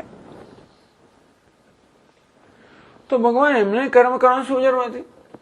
આપ તો કહો છો કે જે આવી રીતે પૂર્ણતાને પામેલો છે, જ્ઞાની પુરુષ કહો, યોગી કહો, મહાપુરુષ કહો, એ તો હવે એને કોઈ જરૂર રહી નથી. એ દુનિયામાં કશા પર આધારિત નથી, એને કઈ કરીને મેળવવાનું નથી, ન કરીને ગુમાવવાનું નથી. તો એ શું કામ કર્મ કરતા હતા? ચાલો એમણે કર્મ દ્વારા સિદ્ધિ પ્રાપ્ત કરી, પછી નિવૃત્ત કેમ ના થઈ ગયા? સંન્યાસી કેમ ના બની ગયા? એટલે ભગવાન લોક સંગ્રહ મેવા આપી, જો ભાઈ તે તારા જીવનમાં જે સિદ્ધ કરો તે કરી દીધું, હવે તું કોણ છે? હવે તું ભગવાનના હાથનું નિમિત્ત છે. હવે એને સ્વતંત્રતા ગુમાવી દીધી. જ્ઞાની પુરુષ કેવો છે? એની કોઈ સ્વતંત્રતા જ નથી. આપણને પેલું ફ્રી વિલ છે, આપણે સ્વતંત્રતા છે નક્કી કરવાની, એને ગુમાવી દીધી. આ જ્ઞાની પુરુષ શું બની ગયો? કઠપુતલી બની ગયો. કોના હાથમાં? ભગવાનના હાથમાં. ટૂંકમાં હવે એના કોઈ સ્વતંત્ર સંકલ્પ રહ્યા નથી, ઈશ્વર એના દ્વારા સંકલ્પ કરાવે છે. એટલે કે હવે તો ઈશ્વરનું કામ કરવાનું શ્રેષ્ઠ એ સાધન બની ગયો. જે પેલી વાંસળી હોય ને એ ભગવાન જે કૃષ્ણ જે છે એમનું જે સંગીતને પ્રસારિત કરો શ્રેષ્ઠ માધ્યમ બની જાય. વાંસળી કેવી છે? ભલે અંદર કોઈ ગાંઠ નથી, એનું અંતઃકરણ શુદ્ધ છે, એ નિર્મળ છે, નિષ્કપટ છે. આ જ્ઞાની પુરુષ પણ શુદ્ધ બની ગયો, નિર્મળ બની ગયો, નિષ્કપટ બની ગયો.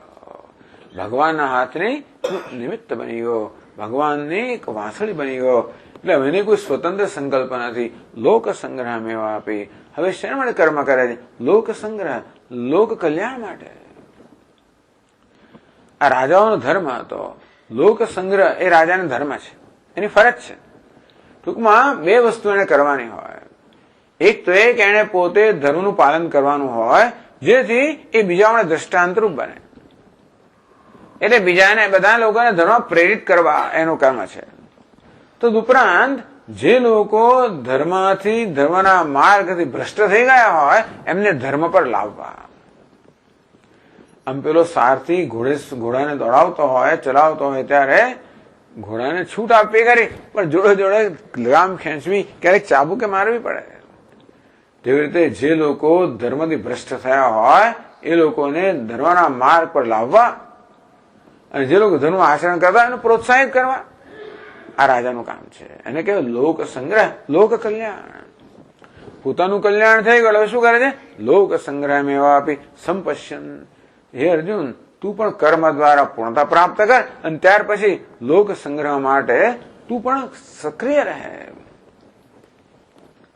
આવું મને શું કામ કહો છો ભગવાન? મને સક્રિય રહેવાનું જ કેમ કહો છો? બીજા બધા નથી કહેતા. કારણ કે અર્જુન તો એક વિશિષ્ટ સ્થાન ધરાવનાર છે. એ શું છે? પછીના શ્લોકમાં કહે છે. यद्यदाचरति श्रेष्ठः યદ્યદાચરતે શ્રેષ્ઠઃ तत्तदेवेतरो जनः તત્તદેવેતરો જનઃ स यत्प्रमाणं कुरुते સયત પ્રમાણમ કુરુતે लोकस्तदनुवर्तते લોકસ્તદનુવર્તતે. પહેલા દિવસે કહેલું કે દરેક પાસે ગીતાની ચોપડી હોવી જોઈએ. ઘરે ના હોય તો આ ફોલ્ડર પણ કંઈક હોવું જોઈએ. આમાં આ કથા નથી રામાયણની કથા કે એકદમ આપણે બસ આપણે કંઈ કરવાનું જ ના હોય, આપણે સાંભળ્યા કરીએ એવું નહીં. તમારે ભાગ લેવાનો હોય આમાં.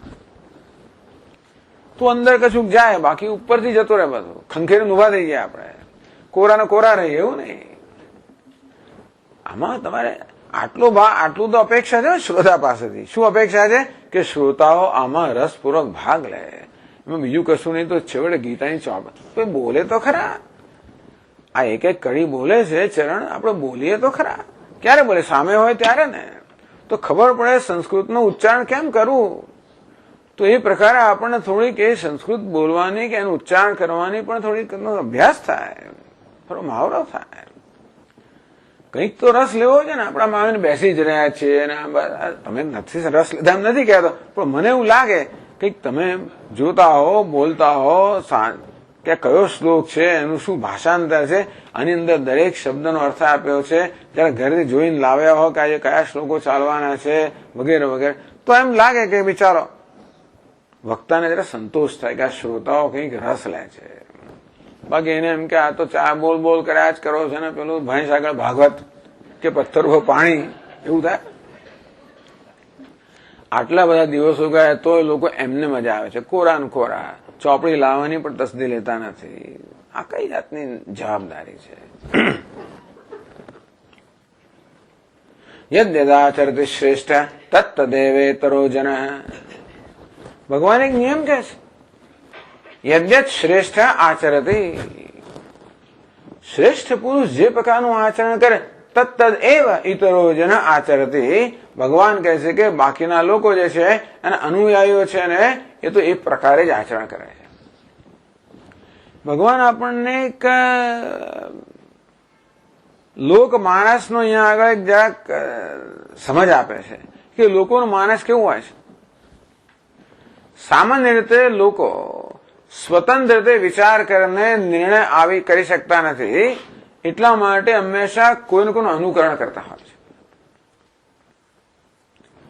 એટલે સામાન્ય રીતે માણસો જે આગેવાનો હોય, નેતાઓ હોય, આદરણીય લોકો હોય, એનું અનુસરણ કરે. આપણે કશું કરવું હોય તો જોઈએ ને, ભાઈ આમ ફલાણ મારા પિતાજી કેમ કરતા હતા, અમારા દાદા તો આમ કરતા હતા સ્વામીજી, અમારા પિતાજી તો આમ કરે, અમારા વડીલ કાકા હતા એ તો આમ કરતા હતા. એટલે આપણે ત્યાં જે કોઈ આપણા માટે અગત્યની વ્યક્તિ છે, આમ દરેકના જીવનમાં અંગ્રેજીમાં સિગ્નિફિકન્ટ ફ્યુ, દરેક જીવનમાં એવા કેટલીક વ્યક્તિઓ હોય છે જે સિગ્નિફિકન્ટ હોય, જે આપણા માટે અગત્યની હોય, અને જેથી હંમેશા આપણે આદરથી એમના તરફ જોતા હોઈએ છીએ, એમાંથી પ્રેરણા પ્રાપ્ત કરતા હોઈએ છીએ. એવી વ્યક્તિઓ દરેકના જીવનમાં હોય છે. આપણે જે વ્યક્તિઓ છીએ, ટૂંકમાં આપણામાં દરેક એવી વ્યક્તિ છે જે કોઈક જેને આદરથી જુએ છે. આપણું બાળક હોય, ભત્રીજો હોય, ભાણીઓ હોય, આપણા દીકરાનો ભાઈબંધ, કોઈ બધા ટૂંકમાં આપણાથી નાની ઉંમરના હોય કે એવા હોય, આપણા જેવું સ્થાન ન ધરાવનારા હોય, આપણે જેટલું જ્ઞાન એવા બધા કેટલાય લોકો હોય જેને આપણા માટે માન હોય.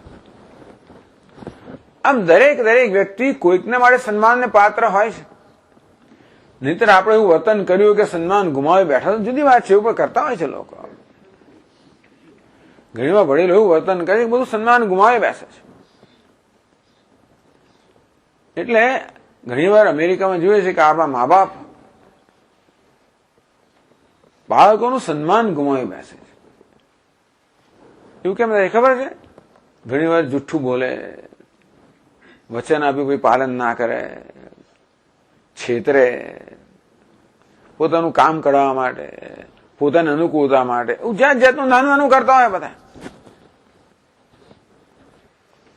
મારે કાકા સાથે જવું છે, ના જો કાકા તો બજારમાં જઈને પાછા આવશે, હમણાં પેલો બિચારો બજાર રાહ જોવે. કાકા તો જતા રહ્યા ટ્રેન રેલવે સ્ટેશન થી ગયા, પછી ના આવે ત્યારે ખબર કે જો આ મને છેતર્યો, જુઠ્ઠું બોલ્યા,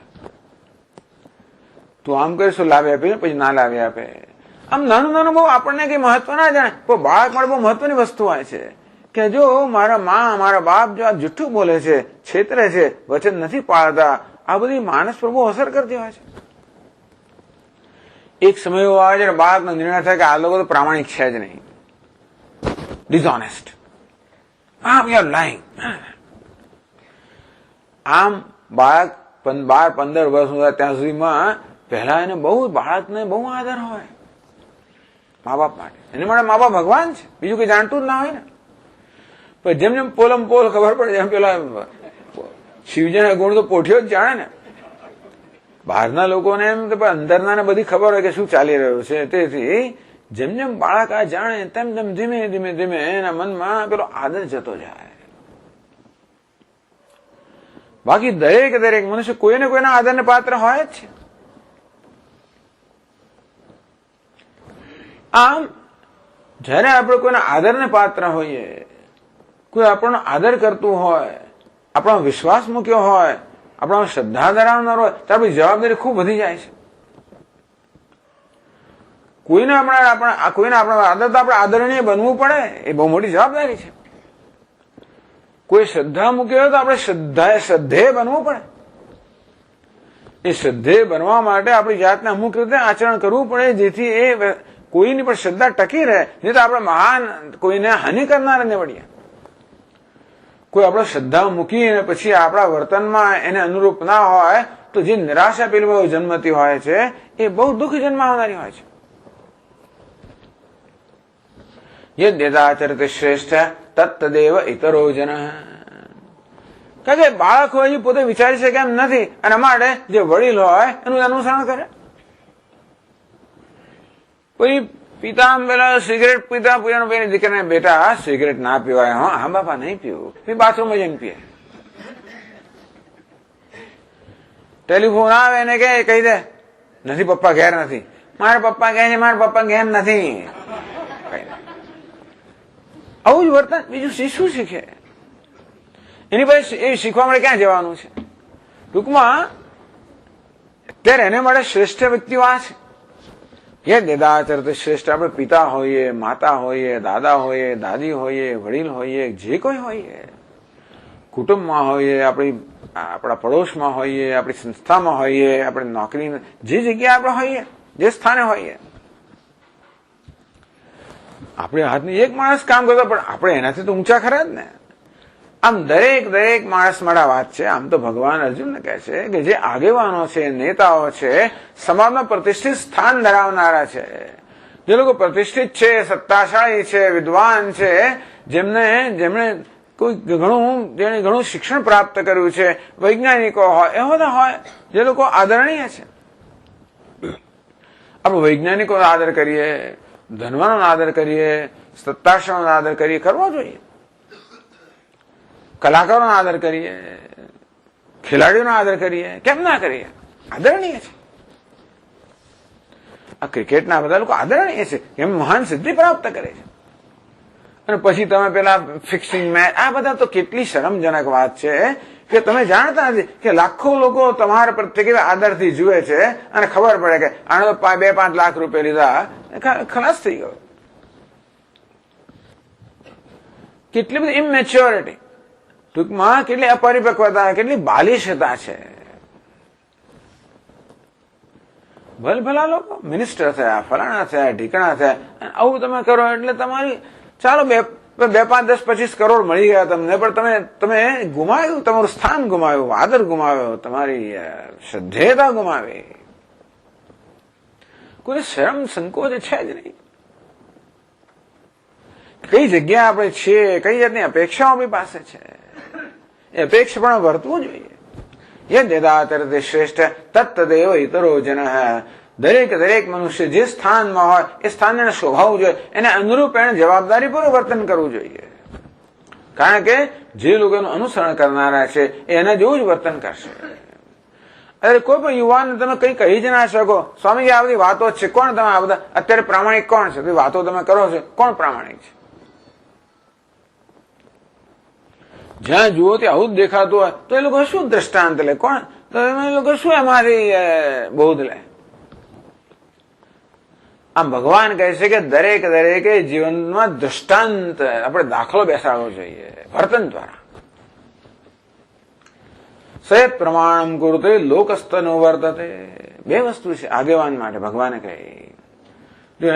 લીડરશીપ નો સરસ બોધ આપે છે ભગવાન. લીડરશીપ, લીડર કહેવાય, આગેવાન કહેવાય, નેતા કહેવાય.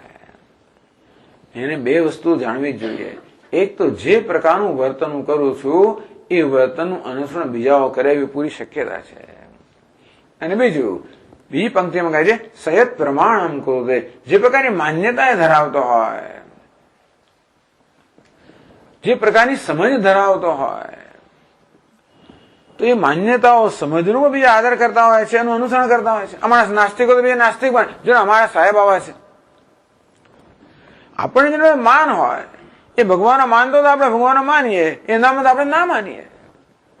અમારા સ્વામી મેં તો કોઈ મંદિરમાં ગયા, અમારા ઘરમાં કોઈ મંદિરમાં જાય જ નહીં, અમારા પિતાજી ક્યારે મંદિરમાં ગયા જ નથી, અમારા ઘરમાં હતું જ નહીં, એ છોકરાઓ કોઈ ગયા જ નથી, કઈ તો એનું જ અનુસરણ કરે ને. ભગવાન શું કરે? છોડ.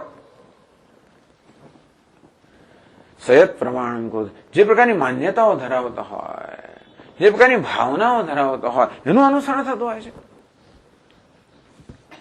અર્જુન, તું તો આગેવાન છે, પ્રતિષ્ઠિત છે, પ્રસિદ્ધ છે, અને માટે તું જે કરીશ મહત્વનું છે. તો યુદ્ધ છોડીને ચાલી જશે તો લોકો એવો જ બોધ લેશે કે ભાઈ છોડીને ચાલી જવું જોઈએ, બરોબર છે, વાંધો નથી. અર્જુને કર્યો. જયારે કોઈને કશું કઈ ત્યારે આપણે ચોપડાવતા છે બધા.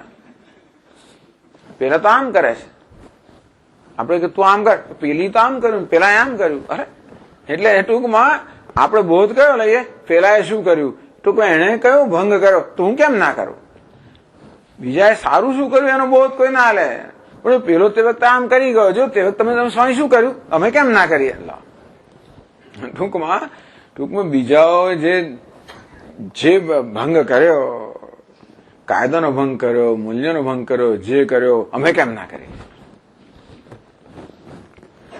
એટલે સયત પ્રમાણમ કુરુતે. અને માટે જે આપણે પ્રમાણ, જે ધોરણ આપણે રાખ્યું હોય, આપણા વિચારોનું ધોરણ, પ્રામાણિકતાનું ધોરણ, જે ધોરણ રાખ્યું હોય એનું અનુસરણ બીજા કરે. ભગવાન આપ વાત તો કરો છો, આપે કશું કર્યું જ કોઈ દાડો? ભગવાન કે જો ભાઈ તને મને તો કોઈ દેખાતું નથી આ બાજુ. ભગવાન કે મારી તરફ જો. એટલે પછી એના શ્લોકમાં કહે છે નમે પાર્થાસ્તિ કર્તવ્યમ ન મે પાર્થાસ્તિ કર્તવ્યમ ત્રિષુ લોકેષુ કિંચન ત્રિષુ લોકેષુ કિંચન નાનવાપ્તમવાપ્તવ્યમ નાનવાપ્તમવાપ્તવ્યમ વર્ત એવ ચ કર્મણિ વર્ત એવ ચ કર્મણિ. ભગવાન પોતાની વાત કરે છે. હે પાર્થ, ભગવાન જયારે અર્જુન પાર્થ કે ને એટલે જયારે પોતાનો માણસ છે પાર્થ. પાર્થ એટલે પૃથાનો દીકરો એટલે પાર્થ. પૃથા એટલે કુંતી, કુંતી એના ફોઈ, મારા ફોઈનો દીકરો છે. તું તો મારો ખાસમ ખાસ છે હે પાર્થ. એટલે તેને બહુ વાત્સલ્યથી કહેવામાં આવે છે. હે પાર્થ, જયારે મારી તરફ નજર કર. વર્ત એવ ચ કર્મણિ, હું સતત કરવા પ્રવૃત્ત છું, જો અત્યારે પણ છું. કેવું કર્મ? માત્ર કર્મ નહીં, કેવું કર્મ? સતત લોક સેવાના કરવામાં પ્રવૃત્ત છું. ભગવાન કે ભગવાન હંમેશા ભક્તોની સેવા જ કરેલી છે ને. રાજસુયજ્ઞ યુધિષ્ઠિર કીનો તામે જૂઠ ઉઠાય. યુધિષ્ઠિર રાજસુયજ્ઞ કરો, ભગવાને શું ત્યાં આગળ ભગવાને કઈ સેવા લીધી? બસ બધાના ભોજન પતરાળી ઉઠાવીશ. આપણે આવું કરીએ? ભગવાન દ્વારિકાધીશ, તમને ખબર છે કે રાજસુયજ્ઞ જયારે યુધિષ્ઠિરે પ્રારંભ કરવાનો હતો ત્યારે કોનું પૂજન પહેલા કરવું જોઈએ? ભગવાનના વિરોધી બહુ હતા. એમના વિરુદ્ધ આપણો તો ક્યાં હિસાબ છે? પેલો શિશુપાળ, આ બધા લોકોએ વિરોધ કર્યો. યુધિષ્ઠિર તો ઈચ્છે કે ભગવાનની પૂજા પહેલી થવી જોઈએ, પેલા વિરોધ કરે. ત્યારે ભીષ્મ પિતામહે કહ્યું કે નહીં, આ સાક્ષાત ભગવાન છે, એમનું પૂજન પહેલા થવું જોઈએ. ત્યારે પેલો 1000 ગાળો બોલ્યો કોણ? શિશુપાલ. ત્યારે એનો શિરચ્છેદ કરવામાં આવ્યો. એની મર્યાદા હતી કે આટલે સુધી જઈશ તો શિરચ્છેદ થશે. આ ભગવાન કોણ? જેમનું પહેલા પૂજન થયેલું. એ શું કહે છે? હું બધાને પતરાળ ઉઠાવીશ. અર્જુન, મારી જરૂર છે, તારો સારથી બનીશ. જે કહો તે. ટૂંકમાં જે કાંઈ જરૂર હતું બધું ભગવાને કર્યું છે. રાજ્ય તો રાજા તો ભગવાન થયા જ નહીં, કહેવાય રાજા. કોઈ તારો રાજા થયા જ નથી. એ ઘણાને ખબર નહીં હોય, પણ એમણે એ મથુરા રાજા નથી કે મથુરા રાજા કેવડાવ છો, કઈ રાજા નથી. તો ઉગ્રસેનના રાજા બનાવ્યા હતા. એ તો રાજ્ય એ બધું, બધી જવાબદારી એમની હોય, પણ એમની જોવા જઈએ તો કોઈ પ્રકારની પોઝિશન, પદવી નથી. ગાંધીજીની કોઈ પદવી જ નહોતી. જેમ મૃત્યુ તો કશી પદવી હતી જ નહીં એમની. કોઈ સત્તાની કશી જ પદવી નહીં. જરૂર શું છે? સમગ્ર જીવન સેવાનું. વર્ત એવ ચ કર્મણિ. અર્જુન, તું મારા તરફ જો. હું સતત આ પ્રકારે સેવા કાર્યમાં, આત્મસમર્પણમાં, ત્યાગમાં રત જ છું. એ પ્રકારના કર્મ કરું છું. મારા જ કશું હશે ને તમારે, પણ લાલો લાભ વગર લોટે નહીં. એટલે તમે કશું તમને માનતા ઈચ્છતા હશે ને. નમે પાર્થાસ્તિ કર્તવ્યમ ત્રિષુ લોકેષુ કિંચન નાનવાપ્તમ અવાપ્તવ્યમ. હે અર્જુન, હું તો ત્રણેય લોકનો સ્વામી છું. એવું કશું જ નથી જે મારું ના હોય, મારી પાસે ના હોય. એવું કશું જ નથી મારે જે પ્રાપ્ત કરવાનું હોય. મારે કશું પ્રાપ્ત કરવાનું કર્મ કરો એવી તો મારામાં કોઈ કમ્પલ્શન, એવું તો કઈ દબાણ છે જ નહીં. ભગવાન કે બધા પ્રકારના આંતરિક દબાણથી મુક્ત છું. મને કોઈ અસંતોષ નથી, મને કઈ ખોટ નથી, મને કઈ અડતું નથી, મને કોઈ પ્રકારની જરૂરિયાત નથી. બધું જ છે. એનું કશું ના કરું તો કઈ વાંધો જ નથી. મને કોઈ પૂછે પણ નહીં. વર્ત એવ ચ કર્મ, છતાં પણ કર્મણી વર્ત એવ, કર્મમાં જ પ્રવૃત્ત છું. પ્રવૃત્ત જ છું, કર્મમાં જ પ્રવૃત્ત છું. માત્ર ઉપદેશમાં નહીં. એકલો ઉપદેશ નથી આપતા. ભગવાન શું કહે છે? કર્મ કરે છે. કર્મ દ્વારા ઉપદેશ આપે છે. પોતાના વર્તન દ્વારા દાખલો બેસાડે છે. ભગવાન કે ઉપદેશ આપવાની શ્રેષ્ઠ રીત કહે છે દાખલો બેસાડવો જોઈએ. તો મારે આપ કર્મ નહીં કરો તો શું થશે? તો પછીના શ્લોકમાં કહે છે यदि ह्यहं न वर्तेयम् યદિહ્યહં ન વર્તેયમ जातु कर्मण्यतन्द्रितः જાતુ કર્મણ્યતન્દ્રિતઃ मम वर्त्मानुवर्तन्ते મમ વર્તમાનુવર્તન્તે मनुष्याः पार्थ सर्वशः મનુષ્યા પાર્થ સર્વશ. યદિ હ્યહમ ન વર્તે, હે અર્જુન, જો હું આ પ્રકારે વર્તન ના કરું અર્થાત કર્મ ના કરું, સક્રિય ના રહું, જાતું ક્યારે પણ અતંદ્રિત, તંદ્રા વગર, આળસ વગર, ભગવાન કે હું સતત સાવધાનીથી કર્મ કરું છું, સતત કર્મ કરું છું, સાવધાનથી કરું છું, યોગ્ય રીતે કરું છું, એમાં જરા પણ કચાશ રાખું, ક્યારેક પણ આળસુ થઈ જવું, અતંદ્રિત, તંદ્રા નહીં, આળસ નહીં, બેધાનપણું નહીં, સાવધાની નહીં, સાવધાનપણે આળસ વગર જો એમ ન કરું, મમ વર્તમાન વર્તનતે, ભગવાન મનુષ્યા પાર્થ સર્વશ, હે પાર્થ, હે અર્જુન, સર્વ રીતે બધા મનુષ્યો મારું જ અનુસરણ કરે છે. પછી લોકો કે આમ જ કરવું જોઈએ, ભગવાન તો તે ના ગયા, એમને ના કર્યું એટલે આપણે ના કરવું જોઈએ. ભગવાન બંને રીતે કહી રહ્યા છે. શ્રી કૃષ્ણ રૂપે પણ કહી રહ્યા છે અને ભગવાન રૂપે કહી રહ્યા છે. ઈશ્વર પણ કેવો છે? સતત પ્રવૃત્ત છે.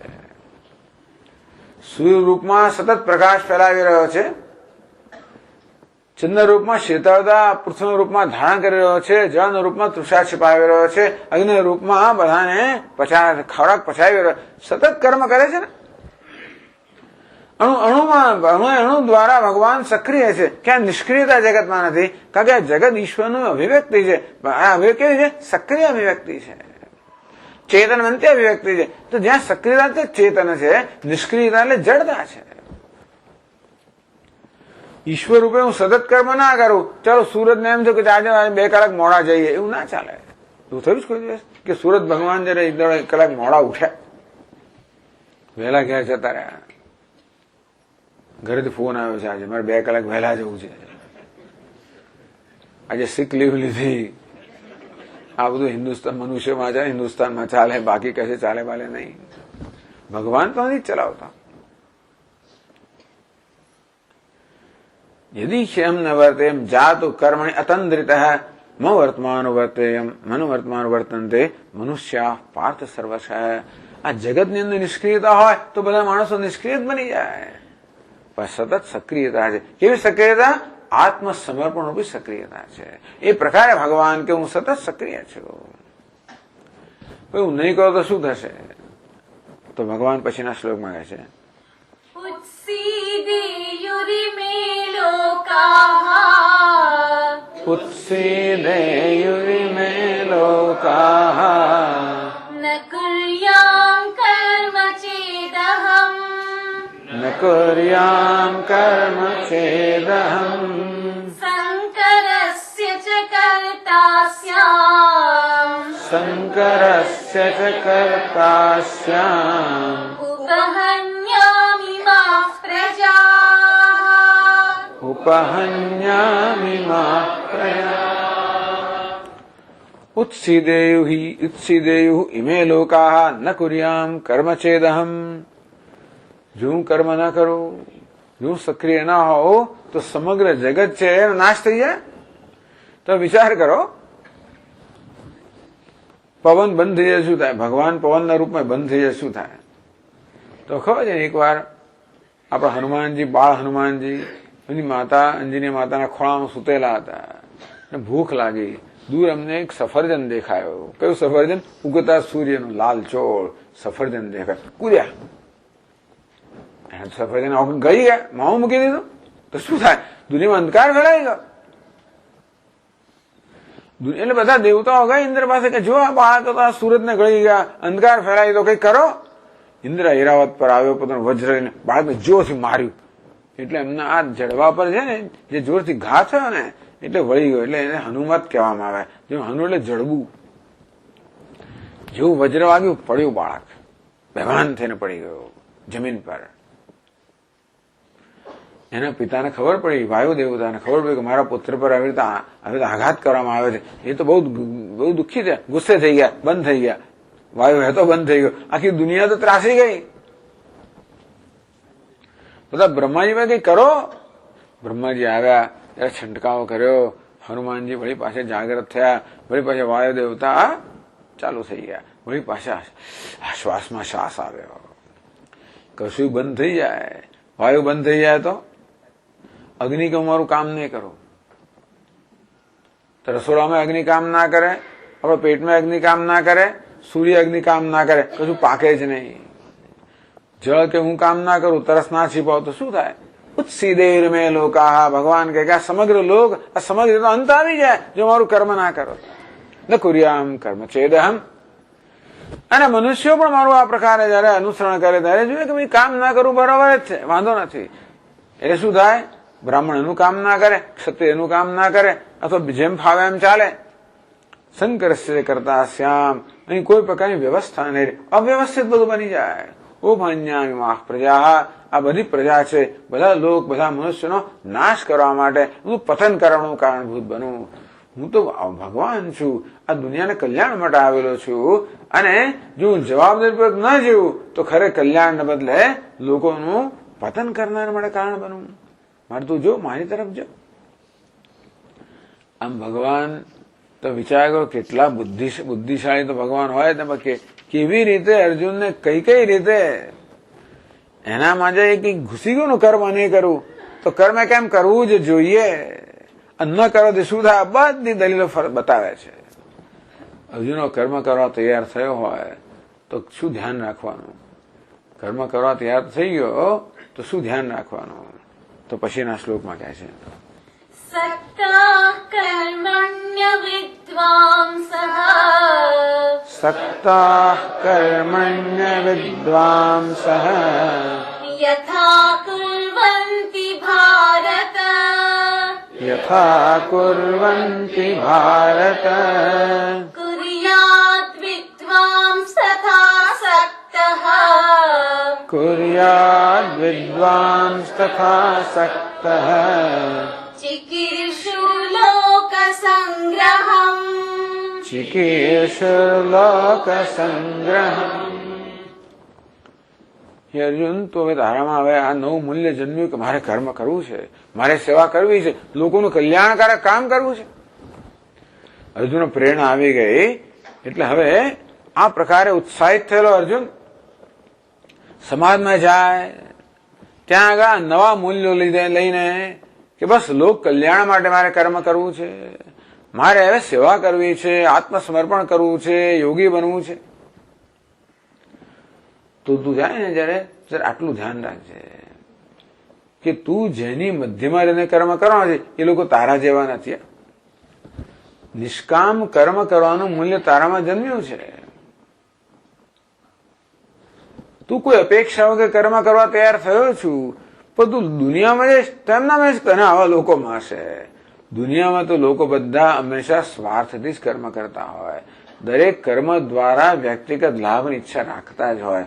કર્મ કરતો અભિમાન કરતા હોય કે મેં કરેલું છે, અને એ દ્વારા હંમેશા યશ ખાટવા માંગતા જ હોય. અપયશ આવે તો બીજામાં ધકેલી દેવા માંગતા હોય. પોતે કંઈ કર્યું, યશ મળે મેં કર્યું, અપયશ મળે પેલાનું કારણ છે. આ બધો ધંધો ચાલતો જશે. આવા લોકો વચ્ચે તારે કર્મ કરવાનું છે. તો તારે કેમ કર્મ કરવું? તારે લોકો માટે પ્રેરણાદાયી બનવું જોઈએ. પ્રેરણાદાયી બનવું એટલે શું? તું એક વસ્તુ તું જોજે અર્જુન, બધા લોકો ઉત્સાહથી કામ કરે એટલું ખરું. બધા લોકો જાણે કે સવારથી સાંજ સુધી બરોબર જે દોડે છે. ક્યાં દોડે છે? અહીંથી ત્યાં છે.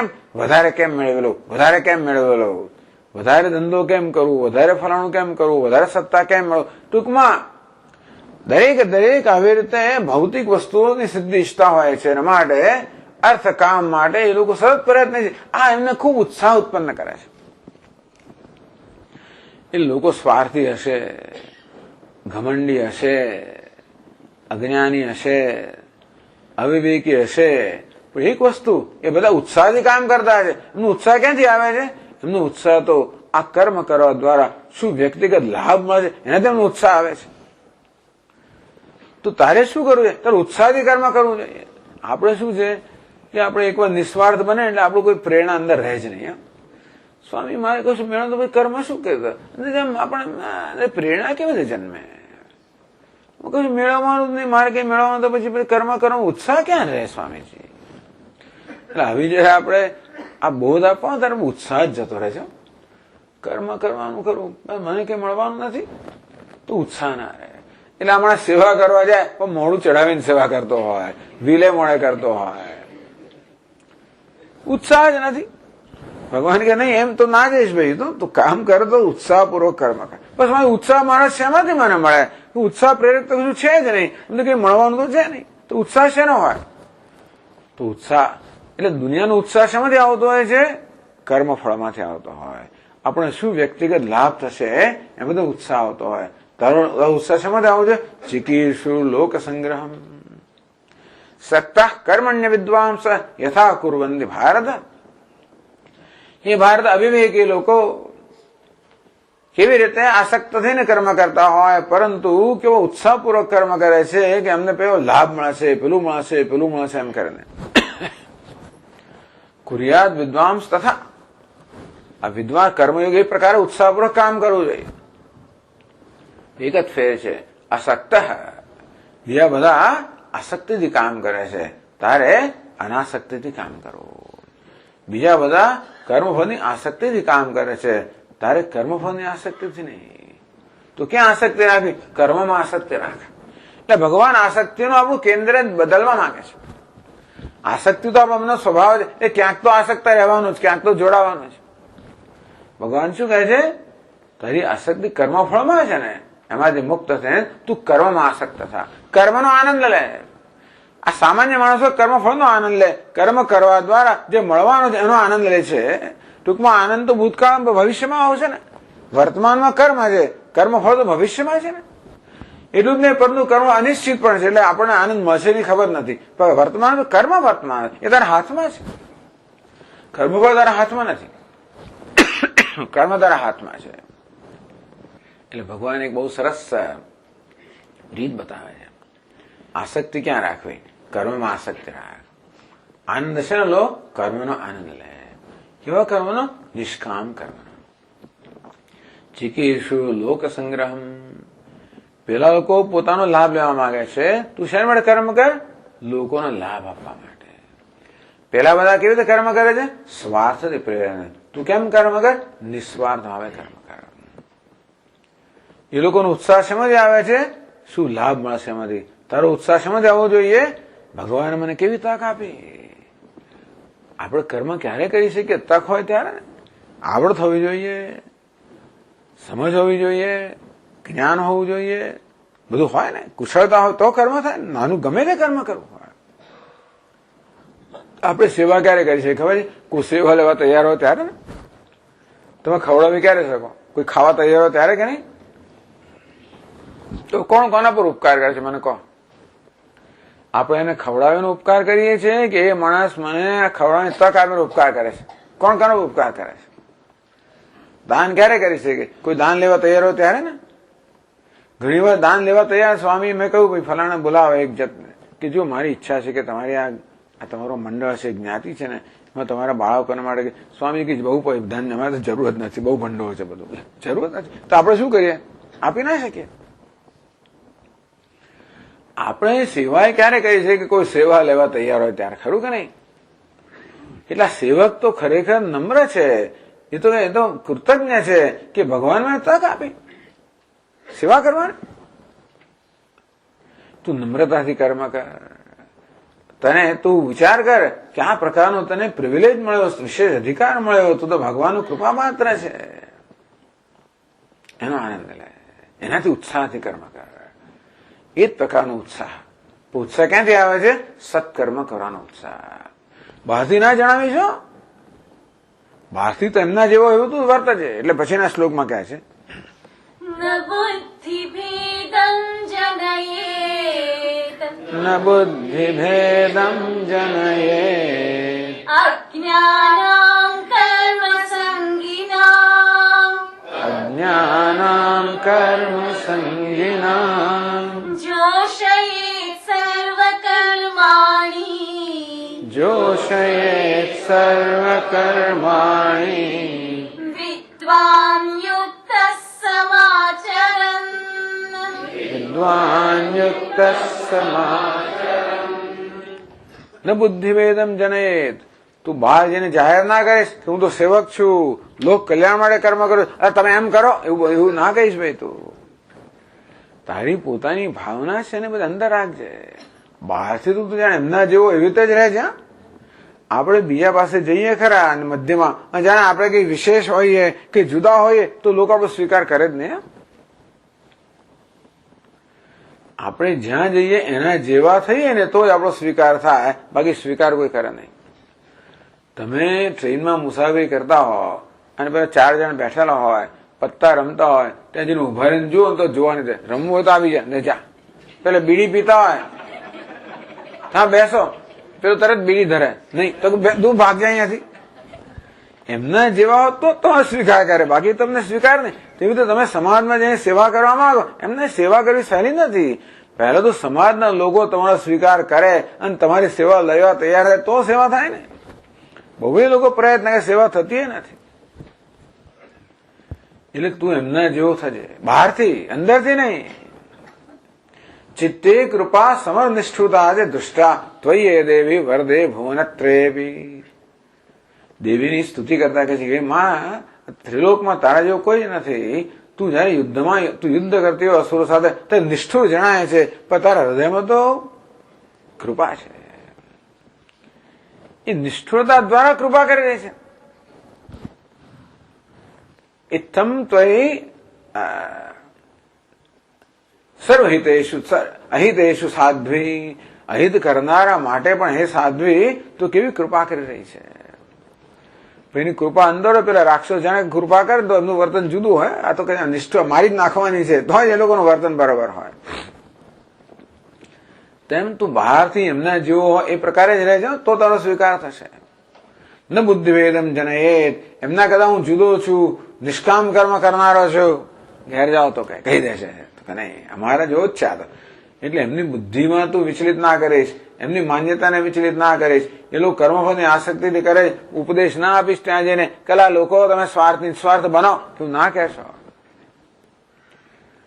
અરે આ ધન સંપત્તિને છોડો, મોક્ષ ધ્યેય છે, છોડ ભાઈ, તું ના કહીશ. ટૂંકમાં ઉપદેશ તારે કરવો હોય તારા વર્તન દ્વારા ઉપદેશ કર, તારા બોધ દ્વારા શબ્દો દ્વારા ઉપદેશ ના કર. એ તૈયાર નથી એ લોકોને. જેની સાથે આપણો વ્યવહાર અહીં તૈયાર જોવાની હોય ને. તમે તો સીધો જો મળ્યો ના આવ્યો બ્રહ્મ વિદ્યા શરૂ કરી દીધી એવું નથી થતું. પેલો ગુંગળાઈ જાય બિચારો. તેથી જેની સાથે વ્યવહાર કરતા હોય એનું ધોરણ જોઈને વ્યવહાર કરવાનો હોય એના સ્તરે. ન બુદ્ધિભેદમ જનયેત અજ્ઞાનામ કર્મ સંજ્ઞાનામ. લોકો તો કર્મ આસક્ત છે, કર્મમાં આસક્ત છે, ઘમંડ ધરાવનારા છે, અજ્ઞાની છે, અવિવેકી છે. આવું જ હોય. આવા કેવા લોકો આમ જ હોય. તું બદલાવ એટલે આખી દુનિયા કે બદલાઈ જવાની નથી. માટે દુનિયા તો એવી ને એવી જ છે. એટલે તારે ધારો કે લોકોને મદદ કરવી હોય તો સિદ્ધ કરવા. અમારા મોટા સ્વામીજી કહે કે ધસમસું પૂર આવતું હોય તમારે એને રોકવા જો તમે ખેંચાઈ જવાના છો.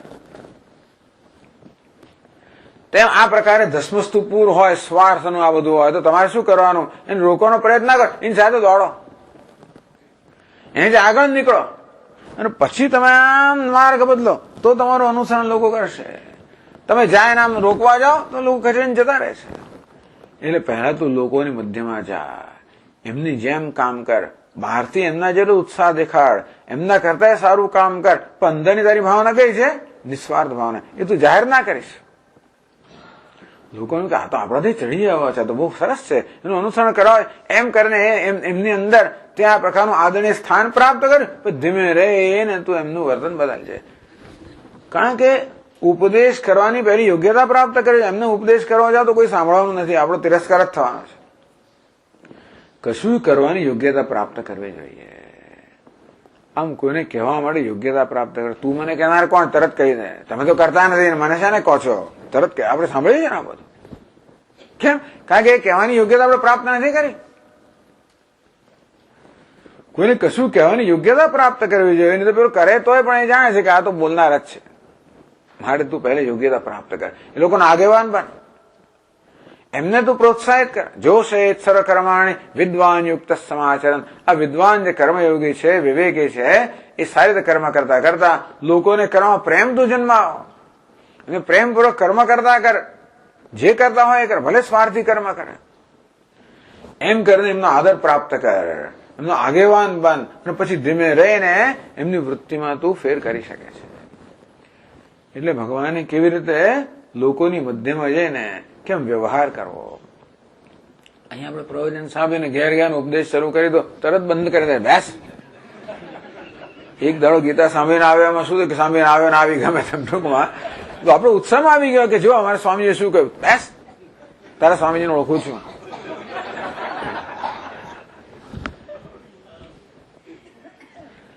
એટલે કોઈ આપણને સાંભળવા પૂછે કે શું આજે સાંભળ્યું, તે પાછું જોવાનું કે આ પૂછવાની રીત કેવી છે. એ જાણવા માટે પૂછે છે કે પછી કસોરી કરવા પૂછે છે. ના પૃષ્ઠ કસ્યચિત બ્રુયાત. પૂછે નહીં ત્યાં સુધી આ બધી વસ્તુઓ કોઈને કહેવી ના જોઈએ. નાચા અન્યાય ને પૂછે પણ અન્યાયથી પૂછતા હોય કે જુઓ તો ખરા આની આપણે સમજમાં કેવી જાતની કંઈક વાંધો અચકો પાડવાનું પૂછતા હોય તો પણ ના કહેવો. ટૂંકમાં કશું કરતા પહેલા આપણે કરવાનું અધિકારીત્વ પ્રાપ્ત કરવું જોઈએ. રસોઈ કોણ કરે? એનું અધિકારીત્વ પ્રાપ્ત કર્યું. મારાને કોઈ રોકે તો શું થાય બિચારો. ભૂતકાળમાં પેલા કઈ અમારા ભાભી હોય અને કે જવું 3 દાડા ના થતું હોય તો આપણી પાસે રસોઈ કરાવડાય એવું થાય ને. બધું નાનું હોય ત્યારે કરેલું છે. ખીચડી બનાવડાય ત્યાંથી બધું માર્ગદર્શન આપ્યા જ કરે. તોય શું એ ખીચડી પેટમાં જે દુખવા માંડે પછી કઈ યોગ્યતા જોઈએ ને, કશું કરવાની યોગ્યતા જોઈએ. બેસ તું ભાઈ, તું ના કરીશ, તું અહીંયા આવીશ ને ફરી વાર કહી દે. પછી વાર એક વાર કર્યું તો કર્યું, પતી ગયું. તો કે ના કરવાની પણ સારામાં સારી રીતે આજે એવું કરવું કે ફરી કોઈ બોલાવે જ નહીં તમને, એ જુદી વાત છે. એવું કરનારા લોકો છે. પણ આ વસ્તુ યાદ રાખો, કશો પણ વ્યવહાર કરતી વખતે આપણે જે પૂછવું જોઈએ કે આ જે વ્યવહાર કરવા હું જઈ રહ્યો છું કે જઈ રહી છું, જે બોલવા કરવા એની યોગ્યતા મેં પ્રાપ્ત કરી છે? આ વ્યવહાર કરવા મારો સ્વીકાર થયેલો છે?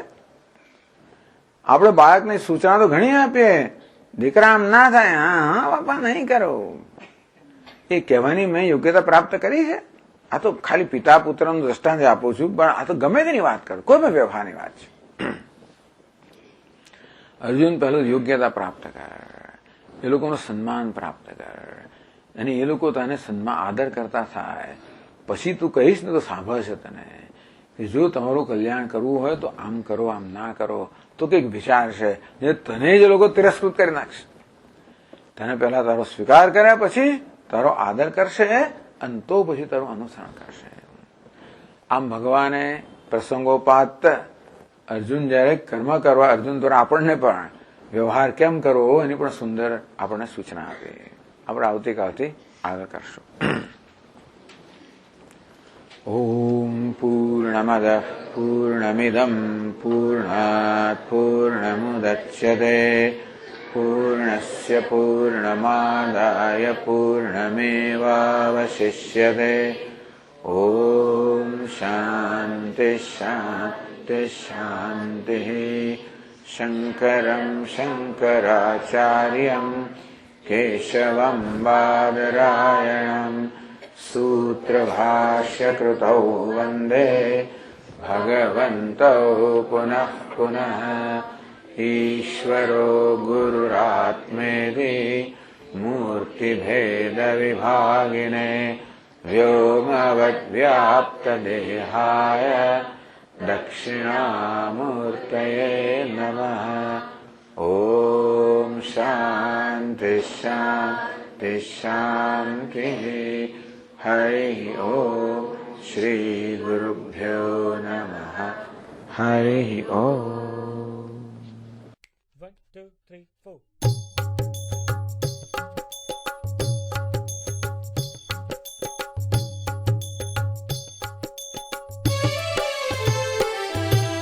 सामगान प्रिय परमेश्वरा, सामगान प्रिय परमेश्वरा, पन्नग भूषण जगदीश्वरा, पन्नग भूषण जगदीश्वरा, सामगान प्रिय परमेश्वरा, सामगान प्रिय परमेश्वरा, तांडव प्रिय हे शिव शंकरा, तांडव प्रिय हे शिव शंकरा, भस्म विभूषित गौरीवरा, भस्म विभूषित गौरीवरा, सामगान प्रिय परमेश्वरा, सामगान प्रिय परमेश्वरा, पार्वती पते गंगाधरा, पार्वती पते गंगाधरा, मृत्युंजय हे विश्वेश्वरा, मृत्युंजय हे विश्वेश्वरा, सामगान प्रिय परमेश्वरा, सामगान प्रिय परमेश्वरा, कैलासवासा अभयंकरा, कैलासवासा अभयंकरा, त्रिनेत्र रूपी प्रलयंकरा, त्रिनेत्ररूपी प्रलयंकरा, सामगान प्रिय परमेश्वरा, सामगान प्रिय परमेश्वरा, पन्नग भूषण जगदीश्वरा, पन्नग भूषण जगदीश्वरा, सामगान प्रिय परमेश्वरा, सामगान प्रिय परमेश्वरा, सामगान प्रिय परमेश्वरा।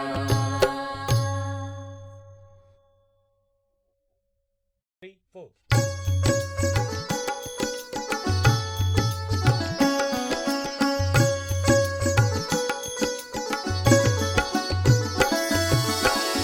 भज मन दशरथ बालम, भज मन दशरथ बालम, भज मन सीता मान सलोलम, भज मन सीता मान सलोलम, भज मन दशरथ बालम, भज मन दशरथ बालम, भज मन श्यामल कोमल रामम, भज मन श्यामल कोमल रामम, भज मन पावन तारक नामम, भज मन पावन तारक नामम, भज मन दशरथ बालम, भज मन दशरथ बालम, भज मन दशरथ बालम, भज मन दशरथ बालम, भज मन सीता मान सलोलम, भज मन सीता मान सलोलम, भज मन दशरथ बालम, भज मन दशरथ बालम। श्रीराम રામ જય રામ જય જય રામ શ્રી રામ જય રામ જય જય રામ શ્રી રામ જય રામ જય જય રામ શ્રી રામ જય રામ જય જય રામ શ્રી રામ જય રામ જય જય રામ શ્રી રામ જય રામ જય જય રામ શ્રી રામ જય રામ જય જય રામ શ્રી રામ જય રામ જય જય રામ શ્રી રામ જય રામ જય જય રામ શ્રી રામ જય રામ જય જય રામ શ્રી રામ જય રામ જય જય રામ